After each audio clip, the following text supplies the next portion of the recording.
आपको बताइए let's learn squad, like share subscribe आप कर देंगे। मस्त तरीके से क्वेश्चंस करते हैं और एक अप्रोच बनती है ना। और साथ में आप पोल में जवाब भी देंगे।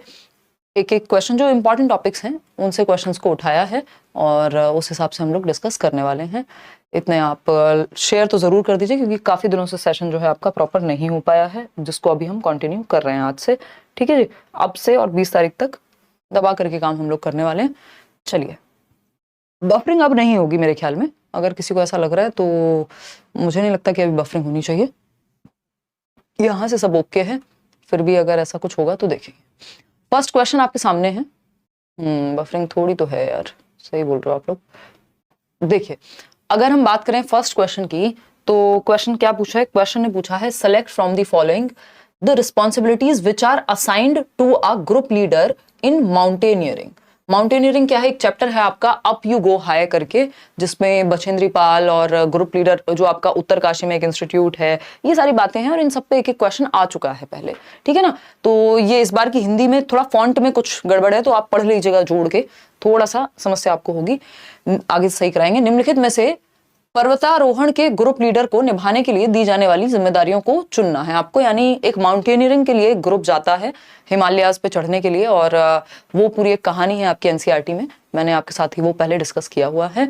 देखिएगा, पहला ऑप्शन है help others in carrying there bags, यानी दूसरों को, बाकी सदस्यों को, जो ग्रुप के मेंबर हैं उनको उनके बैग्स कैरी करने में मदद करना एक ग्रुप लीडर की जिम्मेदारी है। चलिए ठीक है। फिर आते हैं keep your self at the front and let the group follow you, यानी खुद को फ्रंट में रखना और ग्रुप को फॉलो करने देना। यहाँ पे ये गड़बड़ हो गई क्योंकि जो ग्रुप लीडर है वो बैक एंड पर रहेगा ना कि फ्रंट पे, ताकि ये पता लगे कि किसी को कोई दिक्कत है, कोई पीछे रह गया तो वो रह ही ना जाए, है ना। तो ग्रुप लीडर का काम है कि वो सबका ध्यान रखे, जो कि बात सही आप लोग कह भी रहे हैं। फिर तो इसको हम कह सकते हैं कि ये नेगेटिव बात है और हमसे पॉजिटिव बात पूछी है। Find a good place to stop for rest and arrange food for the group, ये बात भी सही है, ये बात भी सही है। ठीक है जी। Ask those to stay back who can not climb properly, यानी जो लोग क्लाइंब नहीं कर सकते, चढ़ाई नहीं कर सकते, उनको पीछे रहना चाहिए। क्या ये काम है ग्रुप लीडर का? तो आप लोग सभी अपनी अपनी जगह पर अलग अलग जवाब दे रहे हैं। लेट्स सी, है ना। तो ऐसा तो नहीं है कि जो क्लाइम नहीं कर सकते वो पीछे रहें, बल्कि साथ लेके चलना है। अगर किसी को समस्या है तो ये बात भी गलत हो जाएगी। Look after those who are not well, ये जरूरी है कि अगर ग्रुप में कोई बीमार हो गया, ऑक्सीजन की कमी हुई, कोई और समस्या है नहीं, कई सारी टैबलेट्स वगैरह ले जाने को भी कहा जाता है ना, तो वहां पे ध्यान रखा जाए लीडर के द्वारा। तो ए सही है, सी सही है और ई सही है, जो कि आप लोग जवाब कितने लोग दे पा रहे हैं? 42% लोग, है ना।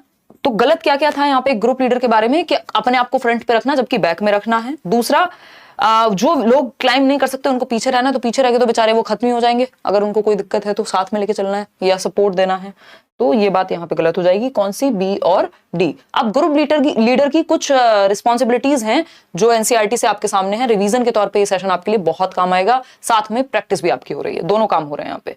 ठीक है ना। तो अगर हम बात करें, ये बछेंद्री पाल हैं और माउंट एवरेस्ट पे चढ़ने की जो पूरी कहानी है वो हमने यहाँ डिस्कस की हुई है। एक क्वेश्चन जो है प्रीवियसली पूछा जा चुका है पेपर में कि mountaineering camp Nehru institute of mountaineering कहाँ स्थित है, तो हमें पता होना चाहिए उत्तरकाशी में, यानी उत्तराखंड में अगर हम कहें तो। इसके अलावा एक नंबर का क्वेश्चन तो ये है direct, Bachendri Pal mount Everest पे चढ़ने की कहानी है इनकी, वो है एक क्वेश्चन। ठीक है।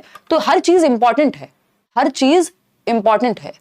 अगर हम बात करें फर्स्ट पॉइंट की, तो help others in carrying there bags, यानी दूसरों को, जो ग्रुप लीडर है, भाई लीडर किसको कहेंगे? जो नेतृत्व करता है, जो नेता है वहां पर, वो हेड है, या जो वो दूसरों को बैग्स कैरी करने में मदद करेगा, क्योंकि भारी भारी बैग्स होते हैं, बहुत सारी चीजें हैं। Let the group go ahead and keep to the last, पहले नहीं रहना। ऐसे ही एक ऑप्शन चिपका देता है और हम कंफ्यूज हो जाते हैं। वहां पे क्या लिखा हुआ था? फ्रंट में रहना, जबकि लीडर को फ्रंट में नहीं रहना, पीछे रहना है, ग्रुप को आगे बढ़ने देना है। सेकंड पॉइंट ये हो गया। Help those who can not climb properly, जो लोग चढ़ने में जिनको दिक्कत हो रही है उनको मदद करना, ऐसा नहीं उनको पीछे छोड़ देना, जो कि एक ऑप्शन गलत था उसमें। Find a good place to stop and rest, एक सही जगह ढूंढ करके रेस्ट करने के लिए एक जगह ढूंढना। Look after those who are not well, जो लोग ठीक महसूस नहीं कर रहे हैं, किसी भी कारणवश चढ़ने की वजह से, ऑक्सीजन की कमी की वजह से, कोई और चोट लग गई तो उनका ध्यान रखना। Arrange for food for the group, group के लिए फूड का अरेंजमेंट। और एक और चीज है कि अगर गलती किसी और से हो रही है तब भी उस गलती की जिम्मेदारी खुद लेना, ये लीडर की क्या हुई? एक रिस्पॉन्सिबिलिटी हुई। ये एनसीईआरटी में प्रॉपर्ली मेंशन्ड है ना। आपको नोट्स भी दिए हुए हैं, अगर आपने थोड़ा सा देखे होंगे वो पांचों सब्जेक्ट में, उसमें भी मेंशन्ड होगा। ठीक है। तो ये एक बात हो गई Bachendri Pal.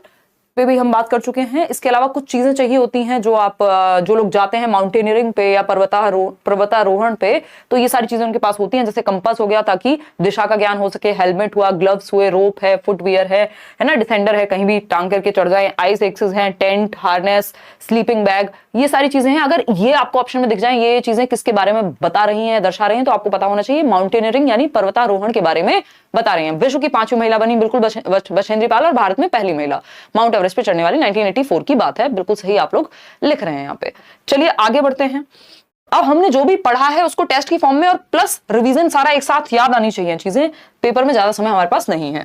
In the text book of class 5 यानी कक्षा 5 की अगर आप एक टेक्स्ट बुक उठा करके देखें एनसीईआरटी की, अब map of Golconda fort is printed. Golconda fort तब भी पेपर में आया था 2018 के, जब सबसे कम एनसीईआरटी पूरी हिस्ट्री में 2011 से सीटेट की, और 2018 तक जब तक पेपर हुआ था सबसे कम, या इवन आज तक भी 2022 तक भी अगर हम देखें तो सबसे कम एनसीईआरटी 2018 के पेपर में पूछी गई थी। वहां पे भी गोलकोंडा फोर्ट से क्वेश्चन था। तो ये थोड़ा सा देख लेते हैं कि गोलकोंडा फोर्ट की अगर हम बात करें तो the scale of the map is printed on right bottom of the map which is given below. Scale 1 centimetre is equal to 110 metres. यानी जो मैप है, अब मैप पे स्केल डाउन पोजीशंस होती हैं। स्केल डाउन बोले तो अब 1 किलोमीटर का रास्ता है तो पूरा अगर मैप पे भी 1 किलोमीटर बना देंगे तो मैप इतना बड़ा हो जाएगा, लेके कैसे घूमेंगे। तो 1 किलोमीटर हो सकता है कि कम कुछ सेंटीमीटर से दर्शा दिया जाए। तो उसी तरह से यहां पे लिखा हुआ है 1 सेंटीमीटर जो स्केल है मैप के अंदर, उसका एग्जैक्ट मतलब क्या है, 110 मीटर की बराबर है वो 1 सेंटीमीटर का स्केल। बात ठीक है। इस बार बहुत क्वेश्चन आए इस तरह के। A student measured on this map the distance between Fateh Darwaza and the Jameli Darwaza as 9.8 centimetre. On the basis of this measurement, the actual distance between the two places must be। अब आपको पता है 9.8 सेंटीमीटर जो है ऑन मैप है जो distance है। अब आपको पता है 1 सेंटीमीटर बराबर 110 मीटर्स। तो हमें सिंपल क्या करना पड़ेगा अब यहाँ, क्योंकि 1 सेंटीमीटर में हम यहाँ पे बात कर रहे थे 110 मीटर की, तो 110 मीटर से हमें गुणा करनी पड़ेगी। ठीक है जी, गुणा करेंगे हमारे पास एक संख्या आ जाएगी ये। अब क्योंकि हमको क्या करना है 1000 से फिर डिवाइड भी करेंगे, क्यों, क्योंकि किलोमीटर में चाहिए, है ना। जो आंसर है हमको किलोमीटर में चाहिए यहाँ, तो 1.078 सी ऑप्शन बिल्कुल सही आप लोग दे रहे हैं। तो ये थोड़ा सा मैथ्स इसमें काम आ जाता है क्योंकि डायरेक्शन के भी क्वेश्चन आते हैं, मतलब कुछ क्वेश्चन ऐसे आएंगे जहां पे कैलकुलेशन आपकी लगेगी, तो बेटर है कि हम पहले से प्रिपेयर्ड हो। क्वेश्चन नंबर 3 देखिएगा एक बार, क्या कहता है क्वेश्चन नंबर 3। एनसीईआरटी के भी बहुत सारे जो टॉपिक्स हैं सब इंक्लूड किए, क्योंकि 50 क्वेश्चन में अच्छे खासी संख्या में जो है अलग अलग तरह के क्वेश्चंस आपके सामने हैं, जिसमें पेडागोजी भी इंक्लूडेड है। हम पहले कुछ क्वेश्चंस करेंगे एनसीईआरटी के, फिर हम कुछ पेडागोजी के, फिर से हम एनसीईआरटी के अच्छे क्वेश्चंस करेंगे जिसमें प्लांट से लेकर के जरूरी चीजें हैं। Select the correct statement from the following. सही स्टेटमेंट को चूज करना है भाई। फर्स्ट ऑप्शन है Goa and Puducherry both are on the Arabian Sea coast, यानी गोवा और पुदुचेरी दोनों जो हैं अरब सागर। अब आपको पता है इंडिया की अगर हम बात करें मैप की तो ए आई बी से आपको याद करवाया है, एक तरफ है अगर हम वेस्ट की बात करें तो अरेबियन सी, अगर हम साउथ की या नीचे बात करें तो क्या हो गया इंडियन ओशियन, और आपका ईस्ट में क्या है बे ऑफ बंगाल। बात ठीक है। तो ए आई बी हम ऐसे लेकर के चलते हैं ताकि हमें याद करने में थोड़ी आसानी हो जाए। इधर अरेबियन सी, नीचे इंडियन ओशियन और आपका बे ऑफ बंगाल ईस्ट में। ठीक। अब पूछा है कि जो गोवा है और पुदुचेरी है दोनों क्या है अरेबियन सी कोस्ट पे हैं। गोवा इधर है, पुदुचेरी उधर है ईस्ट में, तो बताएं क्या करें। तो ये तो गलत हो जाएगा क्योंकि गोवा का समझ आता है कि ये अरेबियन सी के तट पे होगा, लेकिन पुदुचेरी आपका इधर पड़ेगा बे ऑफ बंगाल की तरफ। ठीक है ना।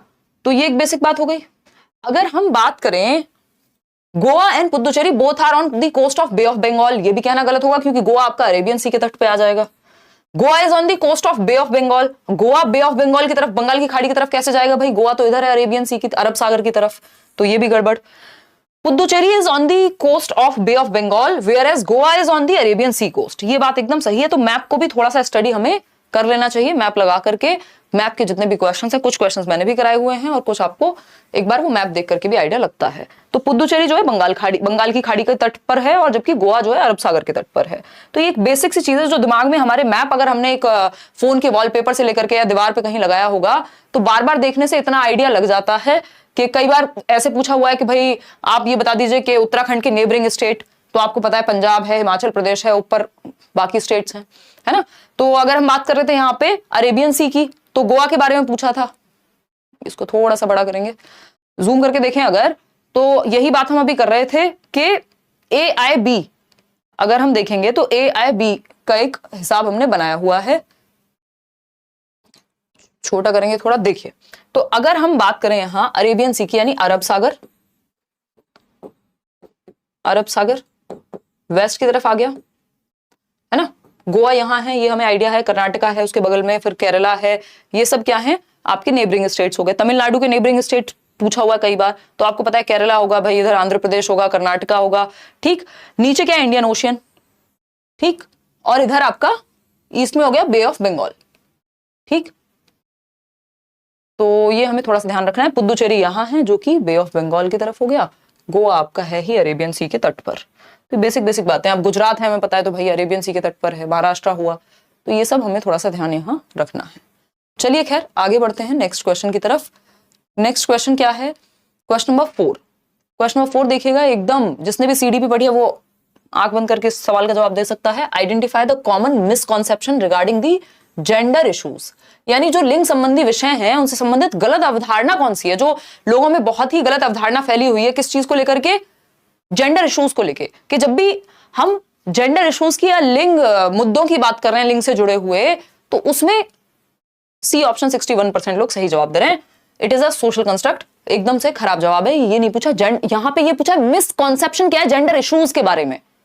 मिसकॉन्सेप्शन कि जब हम जेंडर के मुद्दों पे बात करते हैं तो एक भ्रांति जाती है कि ये शायद महिलाओं के बारे में बात हो रही है। जेंडर का मसला ही आज की डेट में ज्यादातर लोग ये सोच लेते हैं अरे फेमिनिस्ट हो रहे हैं ये तो, है ना, या फेमिनिज्म की बात हो रही है कहीं ना कहीं। जबकि जेंडर का मसला अगर देखा जाए दोनों के लिए ही है, मेल के लिए भी है, फीमेल के लिए भी है। अगर बायस हो रहा है, अगर लड़कों के साथ गलत हो रहा है वो भी गलत है, और लड़कियों के साथ हो रहा है तो वो तो है ही गलत, क्योंकि वो पहले से चला आ रहा है, स्टीरियोटाइप है। तो इसलिए इजी है ये मान लेना कि जेंडर इश्यूज की बात हो रही है तो सिर्फ लड़कियों के हक की बात हो रही है। तो ये मिसकॉन्सेप्शन है सबसे बड़ा, ठीक है ना। तो it is not related to the sex of the person, नहीं ये तो कोई पॉइंट है ही नहीं। It is related to women's issues, ये एक बहुत बड़ा मिसकॉन्सेप्शन है और इसमें आप लोग फंस गए हैं, है ना, कि यह महिलाओं के विषयों से संबंधित है। जेंडर इश्यूज की जब हम लिंग से संबंधित लैंगिक मुद्दों की बात करते हैं तो हम सोचते हैं सिर्फ महिलाओं के बारे में बात हो रही है, उनके ही हक की लड़ाई है। जबकि अगर किसी मेल के साथ गलत हो रहा है वो भी जेंडर इश्यूज के अंदर आएगा, और फीमेल के साथ हो रहा है वो भी जेंडर इश्यूज के अंदर आएगा, ठीक है ना। जेंडर एक सोशल कंस्ट्रक्ट है, वो बात सही है, लेकिन बात हो रही है मिसकॉन्सेप्शन। क्वेश्चन तो पढ़ लो ठीक से पूरा, है अक्कड़ बक्कड़ बम्बे वो कुछ भी पूछे लगाएंगे ए ही, है ना। ये नहीं करना कि मिसकॉन्सेप्शन जेंडर इश्यूज के बारे में गलत अवधारणा क्या है। तो ये है गलत अवधारणा कि ये महिलाओं के ही मुद्दों से संबंधित है। तो क्वेश्चन को अगर हमने पढ़ के नहीं समझा तो हम पेपर में गलती 100% करके आएंगे, क्योंकि हमने रट्टे लगा लिए हैं और वो गड़बड़ हो जाएगा। It is dynamic in nature, ये मिसकॉन्सेप्शन नहीं है। ये तो अच्छी बात है भाई, समय के साथ महिलाओं का और पुरुषों का रोल बदलता है समाज में, जो कि बदलना भी चाहिए क्योंकि समाज भी बदलता है, ठीक है ना। तो B option is the right answer. Question number 5 देखिएगा, क्वेश्चन नंबर 5 देखिएगा। मैंने आपको थोड़ा सा लालच दिया कि CDP पढ़ी होगी तो आंख बंद करके जवाब दे दोगे, आप दिल पे ले गए और आपने सबने जो है एक ही जवाब दे दिया कि जेंडर तो सोशल कंस्ट्रक्ट होता है, पूछा कुछ भी हो हम तो जवाब एक ही देंगे, है ना। Amongst the following which group of states of India have oil fields, यानी कौन से इंडियन स्टेट्स हैं जहां पे ऑयल फील्ड्स मिलेंगे, यानी भारत निम्नलिखित में से भारत के राज्यों के किस समूह में तेल कोष जो है वहां पे अवेलेबल हैं, ये कह सकते हैं। बफरिंग की बात मत करो यार, दिल टूट जाता है, बहुत ही गंदे वाला। बफरिंग की वजह से कई दिन खराब हुए हमारे, है ना, और सारी दुनिया के जो भी तामझाम हो सकते हैं वो सब कर लिए हैं, तब जाके चल पा रहा है सेशन। बताइए एक बार। ए ऑप्शन कह रहे हैं 55% लोग, असम, गुजरात, महाराष्ट्र एंड आंध्र प्रदेश। और किसी के मन में कोई जवाब? बिल्कुल। तो ऑयल फील्ड्स की अगर हम बात करें तो हम कहेंगे भाई ये थोड़ा सा out of the box question है जो एनसीईआरटी आपकी नहीं देती है ना। बाकी जो तटीय क्षेत्र हैं, अगर हम गुजरात की बात करें, महाराष्ट्र की बात करें, आंध्र प्रदेश की बात करें, तो यहाँ तो संभावना बढ़ ही जाती है ऑयल फील्ड्स की। तो ए ऑप्शन ही सही है, ये एकदम फैक्चुअल क्वेश्चन है, इसको 1 नंबर में मन किया तो पूछा जा सकता है, नहीं किया तो नहीं भी पूछेंगे, कोई जरूरी तो है नहीं। क्वेश्चन नंबर 6 देखिए, क्योंकि कुछ क्वेश्चन ऐसे हैं जो आते ही हैं, इस तरह के क्वेश्चन ऐसे हैं तुक्के की बात है, आया आया नहीं आया, तो इनके लिए भी हमें तैयार रहना है। क्वेश्चन नंबर 6 देखिएगा, कंसिडर द फॉलोइंग स्टेटमेंट्स और descriptions regarding the housing patterns. अब हाउसिंग का क्वेश्चन आना ही आना है, एक क्वेश्चन तो कम से कम आएगा। तो इन Leh 2 floor houses are made with flat roof, ground floor is for the animals and storing necessary items. यही बात है लेह लद्दाख की अगर हम बात करें, अगर आपने एनसीईआरटी के नोट्स भी पढ़े हैं जो मैंने आपको दिए हुए हैं फ्री में, और एनसीईआरटी समरी भी बनाई हुई है, पुरानी प्लेलिस्ट है, अगर आप सर्च करेंगे, मैराथन देख लेंगे पिछले साल की, उसमें भी पता लग जाएगा कि जो लेह में 2 फ्लोर के घर होते हैं और जिसमें रूफ फ्लैट होती है, क्योंकि वहां बारिश का उतना कोई प्रकोप नहीं है और हम इसको क्या कह रहे हैं, कोल्ड डेजर्ट कह रहे हैं, ठंडा रेगिस्तान कह रहे हैं। तो ठंड है इसलिए जो ग्राउंड फ्लोर है उस पर हम एनिमल्स को रखते हैं, स्टोर करते हैं चीजों को, और फर्स्ट फ्लोर पे ये लोग खुद रहते हैं, जो दूसरा बिल्डिंग है। बात तो सही है। In Himachal Pradesh houses are made on bamboo pillars, ये गलत हो गया, क्योंकि जो बैम्बू पिलर्स हैं या बांस के खंभे हैं उन पे असम में, यानी असम में बनाए जाएंगे घर। क्यों? क्योंकि बारिश ज्यादा होती है। ठीक है जी बात। In the villages of Rajasthan people live in mud houses with roof of thorny bushes, ये हमें पता है क्योंकि राजस्थान में बारिश की कमी है, कंटीली झाड़ियां वहां होती हैं, उनका इस्तेमाल करके छत बनाई जाएंगी, ये बात भी सही है। श्रीनगर और जम्मू एंड कश्मीर की बात करें, मतलब श्रीनगर यानी जम्मू एंड कश्मीर में है, उसकी बात करें तो most people live in house on house boats, ज्यादातर लोग हाउस बोट पे रहते हैं, ये कहना गलत होगा, क्योंकि वहां कई और भी प्रकार के घर हैं जिनकी बात हम जम्मू कश्मीर के विषय में कर चुके हैं। हाँ, उदय सर की क्लास में बफरिंग क्यों नहीं होती, तबस्सुम कह रही है, बिल्कुल बहुत अच्छा सवाल है आपका, ये है क्रिटिकल थिंकिंग। तबस्सुम अपने लिए तालियां बजा दीजिए। उदय सर ऑफिस के स्टूडियो से क्लासेस लेते हैं या डिफरेंट स्टूडियो से क्लास लेते हैं, मेरी क्लास डिफरेंट स्टूडियो से होती है, तो मेरे स्टूडियो, मेरे पर्टिकुलर स्टूडियो में प्रॉब्लम है कुछ तो, या तो मेरे इंटरनेट कनेक्शन में, जो कि अभी तक पकड़ में आई नहीं है ना, तो ये एक रीजन है। लेकिन क्वालिटी का फिर मैंने अपने हिसाब से कराई हुई है चीजें। देखिए, तो अगर हम बात करें डी ऑप्शन की तो ये भी गड़बड़ हो जाएगा, और अगर हम बात कर रहे हैं यहाँ बी ऑप्शन की तो ये भी गड़बड़ है। तो ए, सी और बस ए और सी सही लग रहे हैं, कहीं है ऑप्शन डी ऑप्शन ये रहा, है ना, सही है बात। 67% लोग सही जवाब दे रहे हैं। आगे बढ़े, क्वेश्चन नंबर 7 देखिएगा एक बार, क्वेश्चन नंबर 7 देखिएगा और जवाब दीजिएगा। हाँ, बताइएगा एक बार। नहीं हो रही है बफरिंग, कोई कह रहा है, बहुत बढ़िया जी, बहुत ही बढ़िया, बहुत बढ़िया, सही है। देखिए, अगर हम बात करें 87% लोग क्या जवाब दे रहे हैं, डी ऑप्शन। फटाफट से थोड़ी सी स्पीड बढ़ाते हैं और आप इसको एक टेस्ट की तरह लेकर के चलेंगे। अच्छा क्वेश्चन है, जवाब दीजिएगा। कल हम 9 बजे मिल रहे हैं, है ना, और 10 तारीख को मैराथन है आपका सीडीपी का, लिमिटेड समय में काम की चीजें, बिल्कुल। The first Indian woman to win a medal in weightlifting at the 2000 Summer Olympics is, यानी ग्रीष्म ओलंपिक 2000 में पहली महिला जिन्होंने मेडल जीता वेटलिफ्टिंग में देश के लिए, कौन सी है? बछेंद्री पाल है? नहीं, ये तो माउंट एवरेस्ट पे चढ़ने वाली बात है। जब पहली महिला माउंट एवरेस्ट पे चढ़ने की बात होगी और वर्ल्ड में 5th की बात होगी तब हम कहेंगे, है ना, तिरंगा लहराया और वो सारी चीजें, कुछ मिनट्स वहां पे। सुनीता विलियम्स की हम स्पेस में बात करेंगे। लेकिन कर्णम मल्लेश्वरी वेट लिफ्टर हैं, भार उत्तोलक हैं। कर्णम मल्लेश्वरी, बहुत ही प्यार है कर्णम मल्लेश्वरी से। किसको? सीटेट के एग्जाम को, सीबीएसई को आपके बहुत क्वेश्चंस आते हैं। 130 किलोग्राम तक वजन उठा लेती हैं, 12 साल की उम्र से शुरू कर दिया था, आंध्र प्रदेश से हैं। इनकी बहनें भी जो हैं वो यही प्रैक्टिस करती हैं। इनके बारे में थोड़ी बातें हैं जो मैं आपको यहाँ दिखा देना चाहूंगी। भाई ये हैं हमारे सामने कर्णम मल्लेश्वरी जी। और अगर हम बात करें एनसीईआरटी में क्या बात हुई है, she lives in Andhra Pradesh, ये एनसीईआरटी में जो बात हुई है उसकी बात करें। ऐसा भी हो सकता है आंध्र प्रदेश ऑप्शन में ना आए और तेलंगाना आ जाए, तो तेलंगाना आए तब भी आंसर आप तेलंगाना मार्क कर सकते हैं। अगर ऑप्शन में आंध्र प्रदेश नहीं है, दोनों में से कोई एक ही देगा, आपसे पंगे उसको नहीं लेना है, क्योंकि जो प्रीवियस एनसीईआरटी है उनमें आंध्र प्रदेश लिखा हुआ है, जो रिसेंट है उसमें तेलंगाना भी कर दिया गया है। ठीक है जी, तो ये एक बात हुई। Her father is a police constable, मतलब रहे होंगे, अब तो रिटायर हो ही गए होंगे, इतने साल पहले लिखा गया होगा। Malleswari started lifting weights when she was 12 years old, जब वो 12 साल की उम्र की थी तब से वो भार उत्तोलन या उन्होंने वेट लिफ्ट करना शुरू कर दिया था। Now she can lift a weight of 130 kilograms, 130 kilogram तक की कैटेगरी में वो मतलब वेट उठा सकते हैं 130 किलोग्राम तक का। कई लोग तो ऐसे होंगे कहेंगे हम तो 30 किलो नहीं उठा पाते हैं, है ना। देखिएगा एक बार अब, और ये जेंडर स्टीरियोटाइपिंग के अगेंस्ट, जेंडर बायसनेस को खत्म करने वाला एक टॉपिक है कि जो लोग ये कहते हैं, अगर कुछ बच्चों के दिमाग में ये भर गया आसपास की सोसाइटी को देख करके कि फीमेल्स तो कमजोर होती हैं, तो कर्णम मल्लेश्वरी आपकी बुक में इसीलिए डाला गया है इस तरह के चैप्टर्स, जहां पे महिलाओं और पुरुषों के रोल ऐसा नहीं है कि फिक्स्ड हैं, कि भाई महिलाएं भी जो है भार उठा सकती हैं या इस चीज में वो भी स्पेस में जा सकती हैं, वो भी माउंट एवरेस्ट चढ़ सकती हैं, और पुरुष भी घर में खाना बना सकते हैं, व्हाटएवर, है ना। तो ये जेंडर बायस को खत्म करने के लिए चैप्टर्स डाले गए हैं। Karnam has won 29 medals in international events. पता नहीं कितनी बार क्वेश्चन आया है कि कितने मेडल जीते हैं, कोई एक स्टेटमेंट है जो गलत दे देगा और उसमें आप फंस जाएंगे, बहुत ही प्यार से चिपका देगा कि नहीं 29 नहीं 28 मेडल जीते हैं, और आपको लगेगा हाँ जीते तो हैं। तो 29 मेडल इन्होंने जीते हैं इंटरनेशनल इवेंट्स में, अंतरराष्ट्रीय प्रतियोगिताओं में। हर 4 sisters also practice weight lifting. अब 4 सिस्टर की जगह हो सकता है 3 ऑप्शन में से एक में दे दिया कि चार सिस्टर हैं, वहां दे दिया 5 सिस्टर प्रैक्टिस करती हैं, तो कुछ भी थोड़ा बहुत इधर उधर करेंगे वही एक ऑप्शन गलत बन जाएगा। और हम ऐसे टॉपिक्स में ओवर कॉन्फिडेंट रहते हैं, हमें तो पता ही है, तो वो डिटेल्स बार बार रिवाइज करना बहुत जरूरी है। क्वेश्चन नंबर 8 देखिएगा, consider the following statement about bronze. तो ब्रॉन्ज के बारे में बात हो रही है, जो कि एक धातु है, कांसा।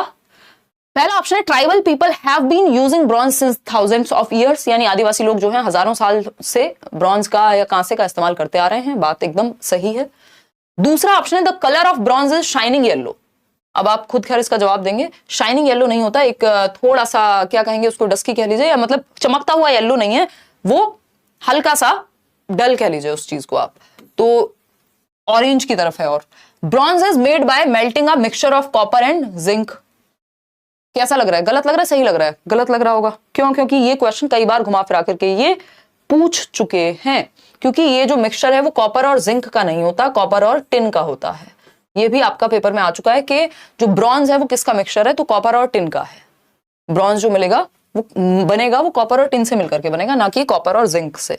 द एलिमेंट्स यानी metals used in making bronze are obtained from the deep mines. बात कुछ सही लग रही है कि गलत लग रही है, बताओ?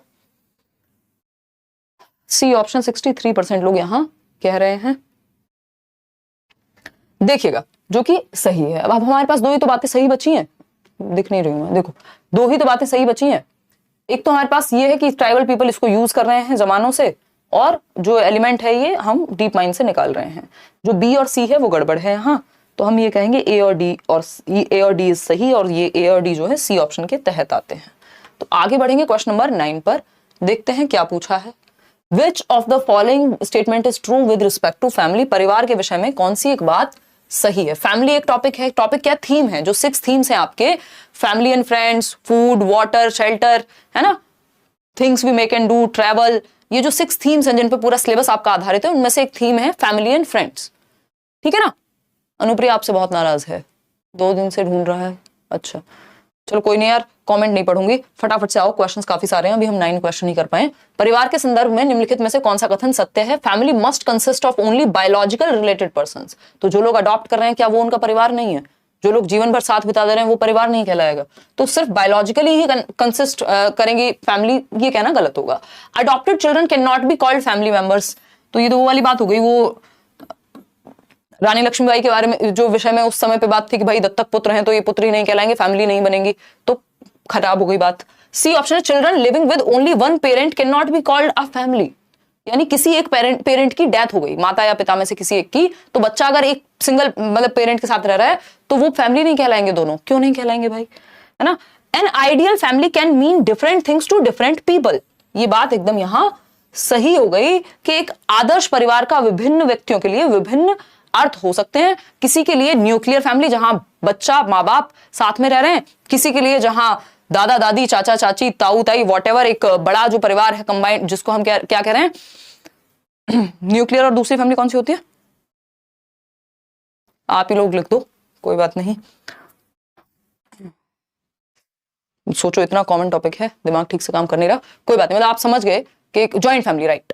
तो ज्वाइंट फैमिली, न्यूक्लियर फैमिली, किसी के लिए वो आदर्श हो सकती है कि नहीं भाई ज्वाइंट फैमिली होती है फैमिली, तो किसी के लिए हो सकता है नहीं न्यूक्लियर फैमिली है, किसी के लिए हो सकता है यार ये मेरे 2 दोस्त हैं यही मेरा परिवार है आज से। तो ये आइडियल जो डेफिनेशन है फैमिली की वो सबके लिए अलग हो सकती है, संयुक्त परिवार, राइट? तो सिंपल बात हो गई, तो D option is the right answer over here, कि आप किसको परिवार मान रहे हैं, किस तरह से आदर्श रूप किसके लिए क्या है, वो डिफरेंट लोगों के लिए डिफरेंट हो सकता है। क्वेश्चन नंबर 10 देखिएगा, क्वेश्चन नंबर 10 देखिए क्या पूछा है। Seasonal movement of people in search of new pastures is called, यानी नए काम की तलाश में लोगों का मौसमी आवागमन क्या कहलाता है? यानी मौसमी आवागमन मतलब मौसम चेंज हुआ, यहां सर्दी है तो गर्मी की तरफ चले गए, कहीं गर्मी है तो गर्मियों में कहीं सर्दी की तरफ चले जाते हैं। पक्षी भी करते हैं ये सब, और लोग भी करते हैं, इंसान भी करते हैं कि भाई जब बहुत ज्यादा बर्फ पड़ रही है किसी एक एरिया में तो थोड़े मैदानी इलाकों में आ जाएंगे, वहां कुछ काम ढूंढेंगे, और जब मैदानी इलाकों में जो है काम कम है या फिर वहां बर्फ का समय जा चुका है और वहां कोई रोजगार है कुछ है तो वहां चले जाएंगे वापस।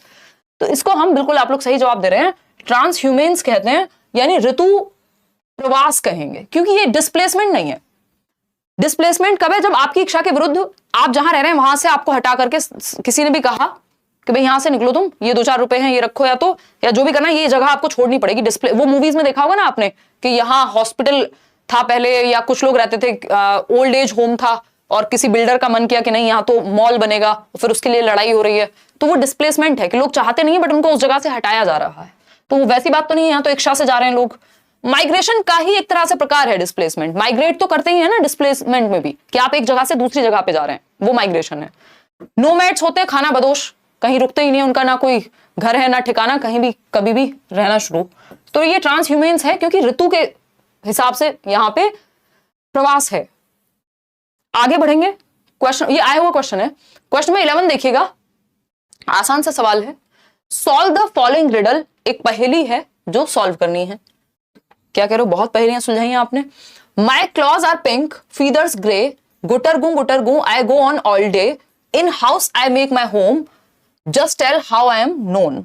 मतलब क्या है, कोई एक पक्षी है जो कह रहा है कि भाई रंग सलेटी पंजे गुलाबी, गुटर गू करता हूं, दिन भर शोर मचाता हूं, घरों में अपना घर बनाता हूं, बोलो क्या कहलाता हूं।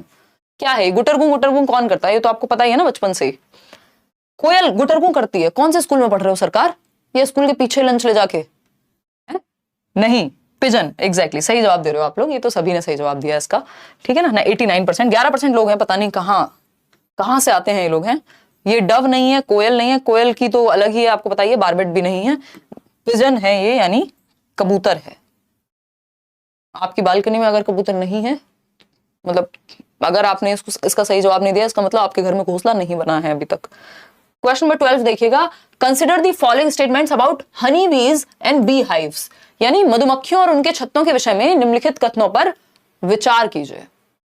मधुमक्खी चैप्टर है एक वो अमृता वाला, और पूछा जाता है बहुत बार, मधुमक्खियों पे क्वेश्चन आया है, और बी हाइव जो मधुमक्खियों का छत्ता है उसके ऊपर। तो अगर हम बात करें, there are only a few male honey bees in a bee hive, यानी किसी शहद के छत्ते में केवल कुछ ही नर मधुमक्खियां होती हैं, जो कि एकदम सही है, आपके एनसीईआरटी में मेंशन्ड है कि जो मेल बीज हैं या मेल हनी बीज हैं वो बहुत कम होती हैं, जो ज्यादा रोल है वो फीमेल बीज का ही है, एक किसमें, बी हाइव में, यानी मधुमक्खी के छत्ते में। बात सही है, ट्रू है ये। A beehive has only one queen bee that lays egg। भाई क्वीन बी उसको इसीलिए कह रहे हैं क्योंकि वो एग ले करने का काम करती है और एक ही क्वीन बी होगी, बाकी सारी वर्कर बीज होती हैं, और उसमें भी जो है मेजॉरिटी जो है फीमेल बीज हैं। Male bees are very important for making hives, नहीं मेल बीज का कोई खास रोल है नहीं बी हाइव में अगर हम देखें तो।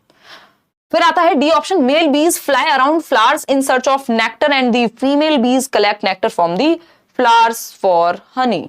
क्या कहना चाहेंगे, अब आपके पास कितनी चॉइसेस हैं, 4 चॉइसेस हैं, एक ही जवाब सही होने वाला है, फटाफट से जवाब दीजिए। बफरिंग वगैरह मेरे ख्याल में नहीं हो रही होगी, कोई कह रहा है बहुत ज्यादा बफरिंग हो रही है, यार ऐसी खराब बातें मत करो, मैं भी चेक कर लेती हूँ, बताओ एक बार।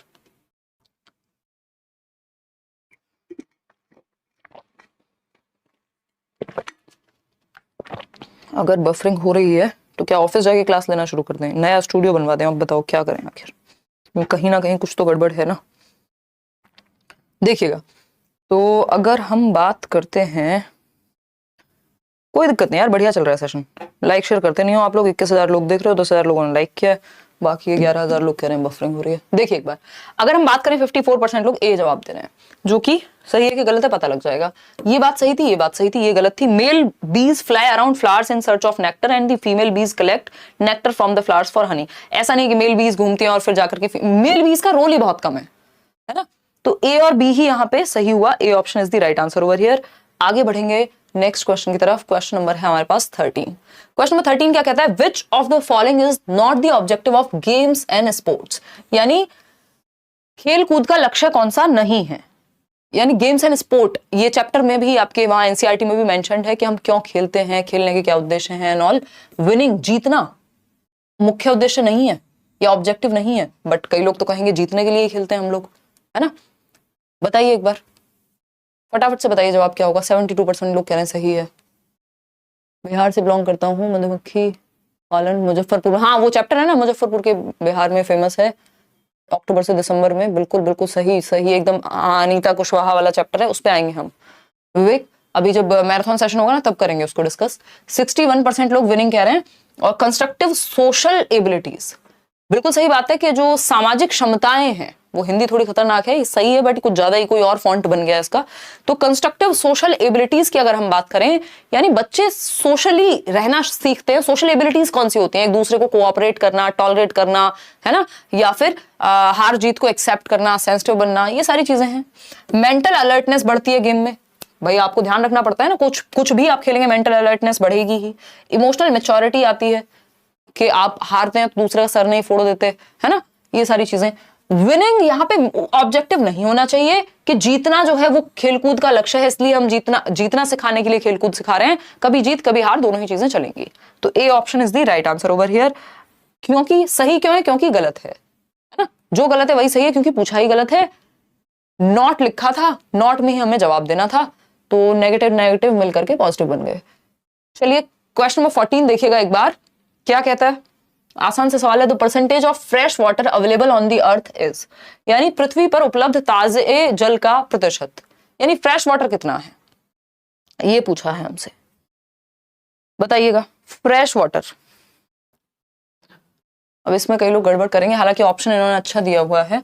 2.7%, 2.5 से 3% के बीच में ही है जो फ्रेश वाटर है ना। 97% में से सिर्फ 3% के अराउंड है जो फ्रेश है वाटर। आगे बढ़ेंगे,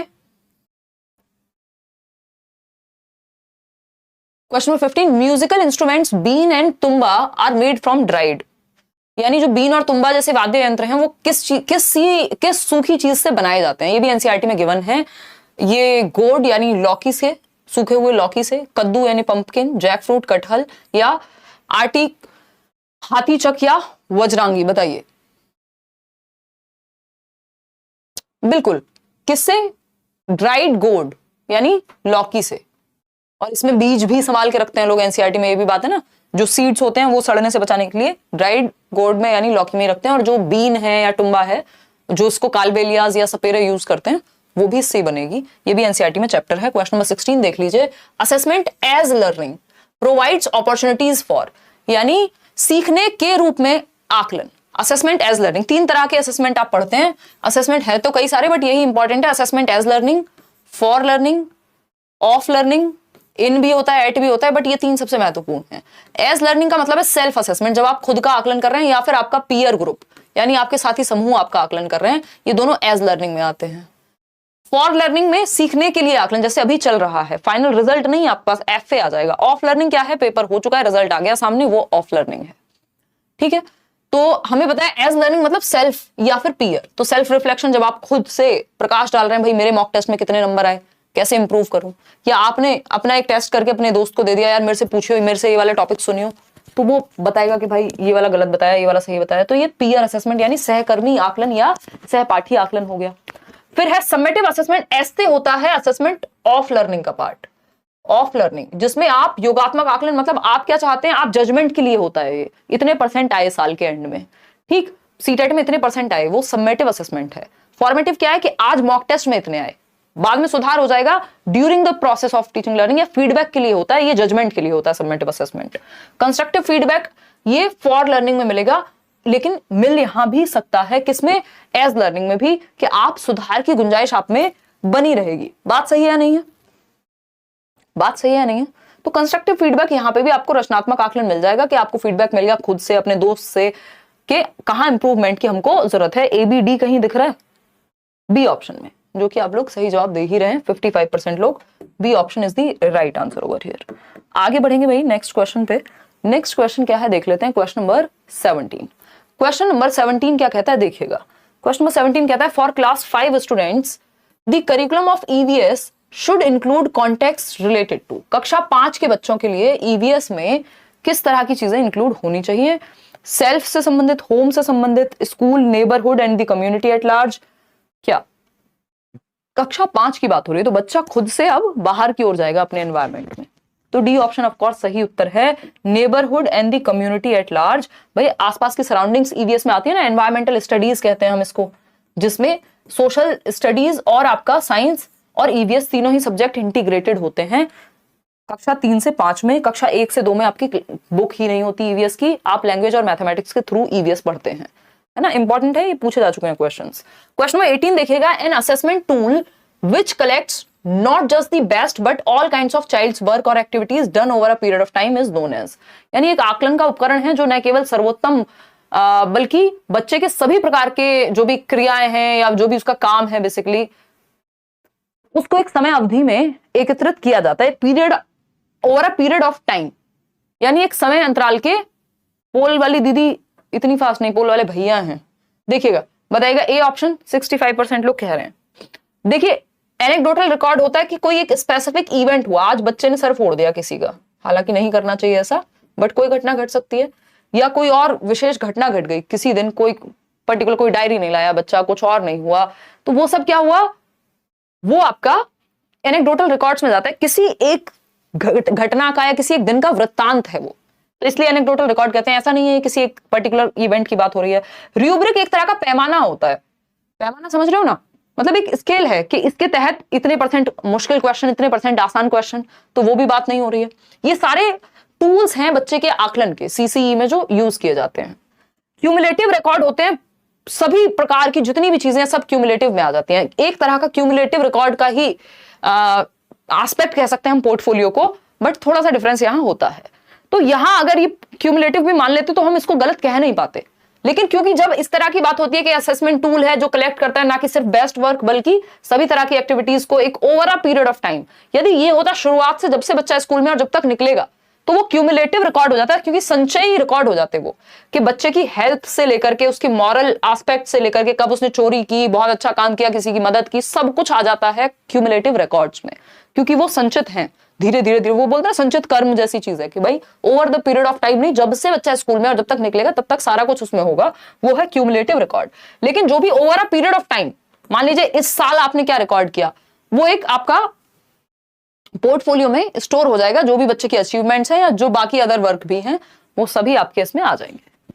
जबकि क्यूमुलेटिव में उसका cognitive, physical, social, moral, health card, वो सब कुछ आ जाता है। सॉरी, तो A option is the right answer.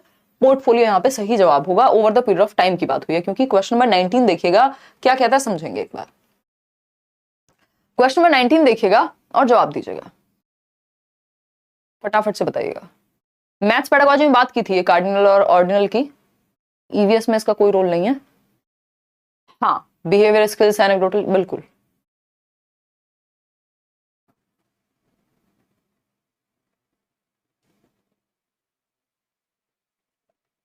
Mister Thorndike कह रहे हैं पीडीएफ नहीं मिला है, या कुछ रीजन से इस बार पीडीएफ आपका यूट्यूब वाला डिले हुआ है, तो आपने ऑफ कोर्स प्रैक्टिस तो की ही होगी, मैं ये उम्मीद कर रही हूँ। ये वाले सेशंस का आपको पीडीएफ साथ के साथ मिल जाएगा, बाकी सेशंस का भी मैं ट्राई करती हूँ, अगर आपको पीडीएफ मिल पाता है तो बैच में तो मिल ही जाएगा, यहाँ जो है थोड़ी संभावना अब कम लग रही है, देखिएगा तो वो आप सेशन से रिवाइज कर लीजिएगा उसको कृपा करके।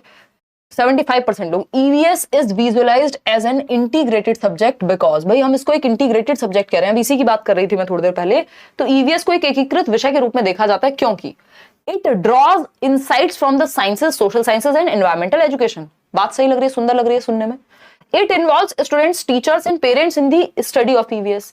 इसलिए इंटीग्रेटेड नहीं कह रहे कि पेरेंट्स को, टीचर्स को इंक्लूड करते हैं, इंटीग्रेटेड इसलिए कह रहे हैं क्योंकि 3 विषय इसमें समाहित हैं। वो कौन से हैं? साइंस भी है, सोशल साइंस भी है और ईवीएस तो है ही अपने आप में। इसलिए क्योंकि जब बच्चा ईवीएस पढ़ रहा है तो क्योंकि वो साइंस और सोशल साइंस को या सोशल स्टडीज को बांट के नहीं देखता, वो उसके एनवायरमेंट का ही हिस्सा है। पेड़ लगा हुआ है तो वो ये नहीं कहेगा अरे ये तो ज्योग्राफी का हिस्सा हो गया, उसके लिए वो उसके एनवायरमेंट का हिस्सा है। या उसने अगर समाज में कोई मुद्दा देखा है तो वो ऐसा नहीं है कि वो ये कहेगा अभी सोशल साइंसेस या सोशल स्टडीज हो गया, वो कहेगा ये भी उसका एनवायरमेंट का हिस्सा है। अगर एनवायरमेंट में कोई और एक्टिविटी, बारिश होते हुए देख रहा है तो वो ये नहीं कहेगा अभी ये ईवीएस के अंदर पढ़ा था मैंने। ये तीनों ही एस्पेक्ट इंटीग्रेट हो गए एक ही सब्जेक्ट में जो ईवीएस है, जिसमें आपका विज्ञान भी आ गया, आपका सामाजिक विज्ञान भी आ गया और आपका एनवायरमेंटल स्टडीज या एनवायरमेंटल एजुकेशन यानी पर्यावरणिक शिक्षा भी आ गई। तो इसलिए इंटीग्रेटेड कहा जाता है क्योंकि तीनों सब्जेक्ट इसमें जुड़े होते हैं, कक्षा 3 से 5 तक की अगर हम बात करें। It integrates community in the learning of EVS, इसलिए इंटीग्रेटेड थोड़ी कह रहे हैं, उसका रीजन है।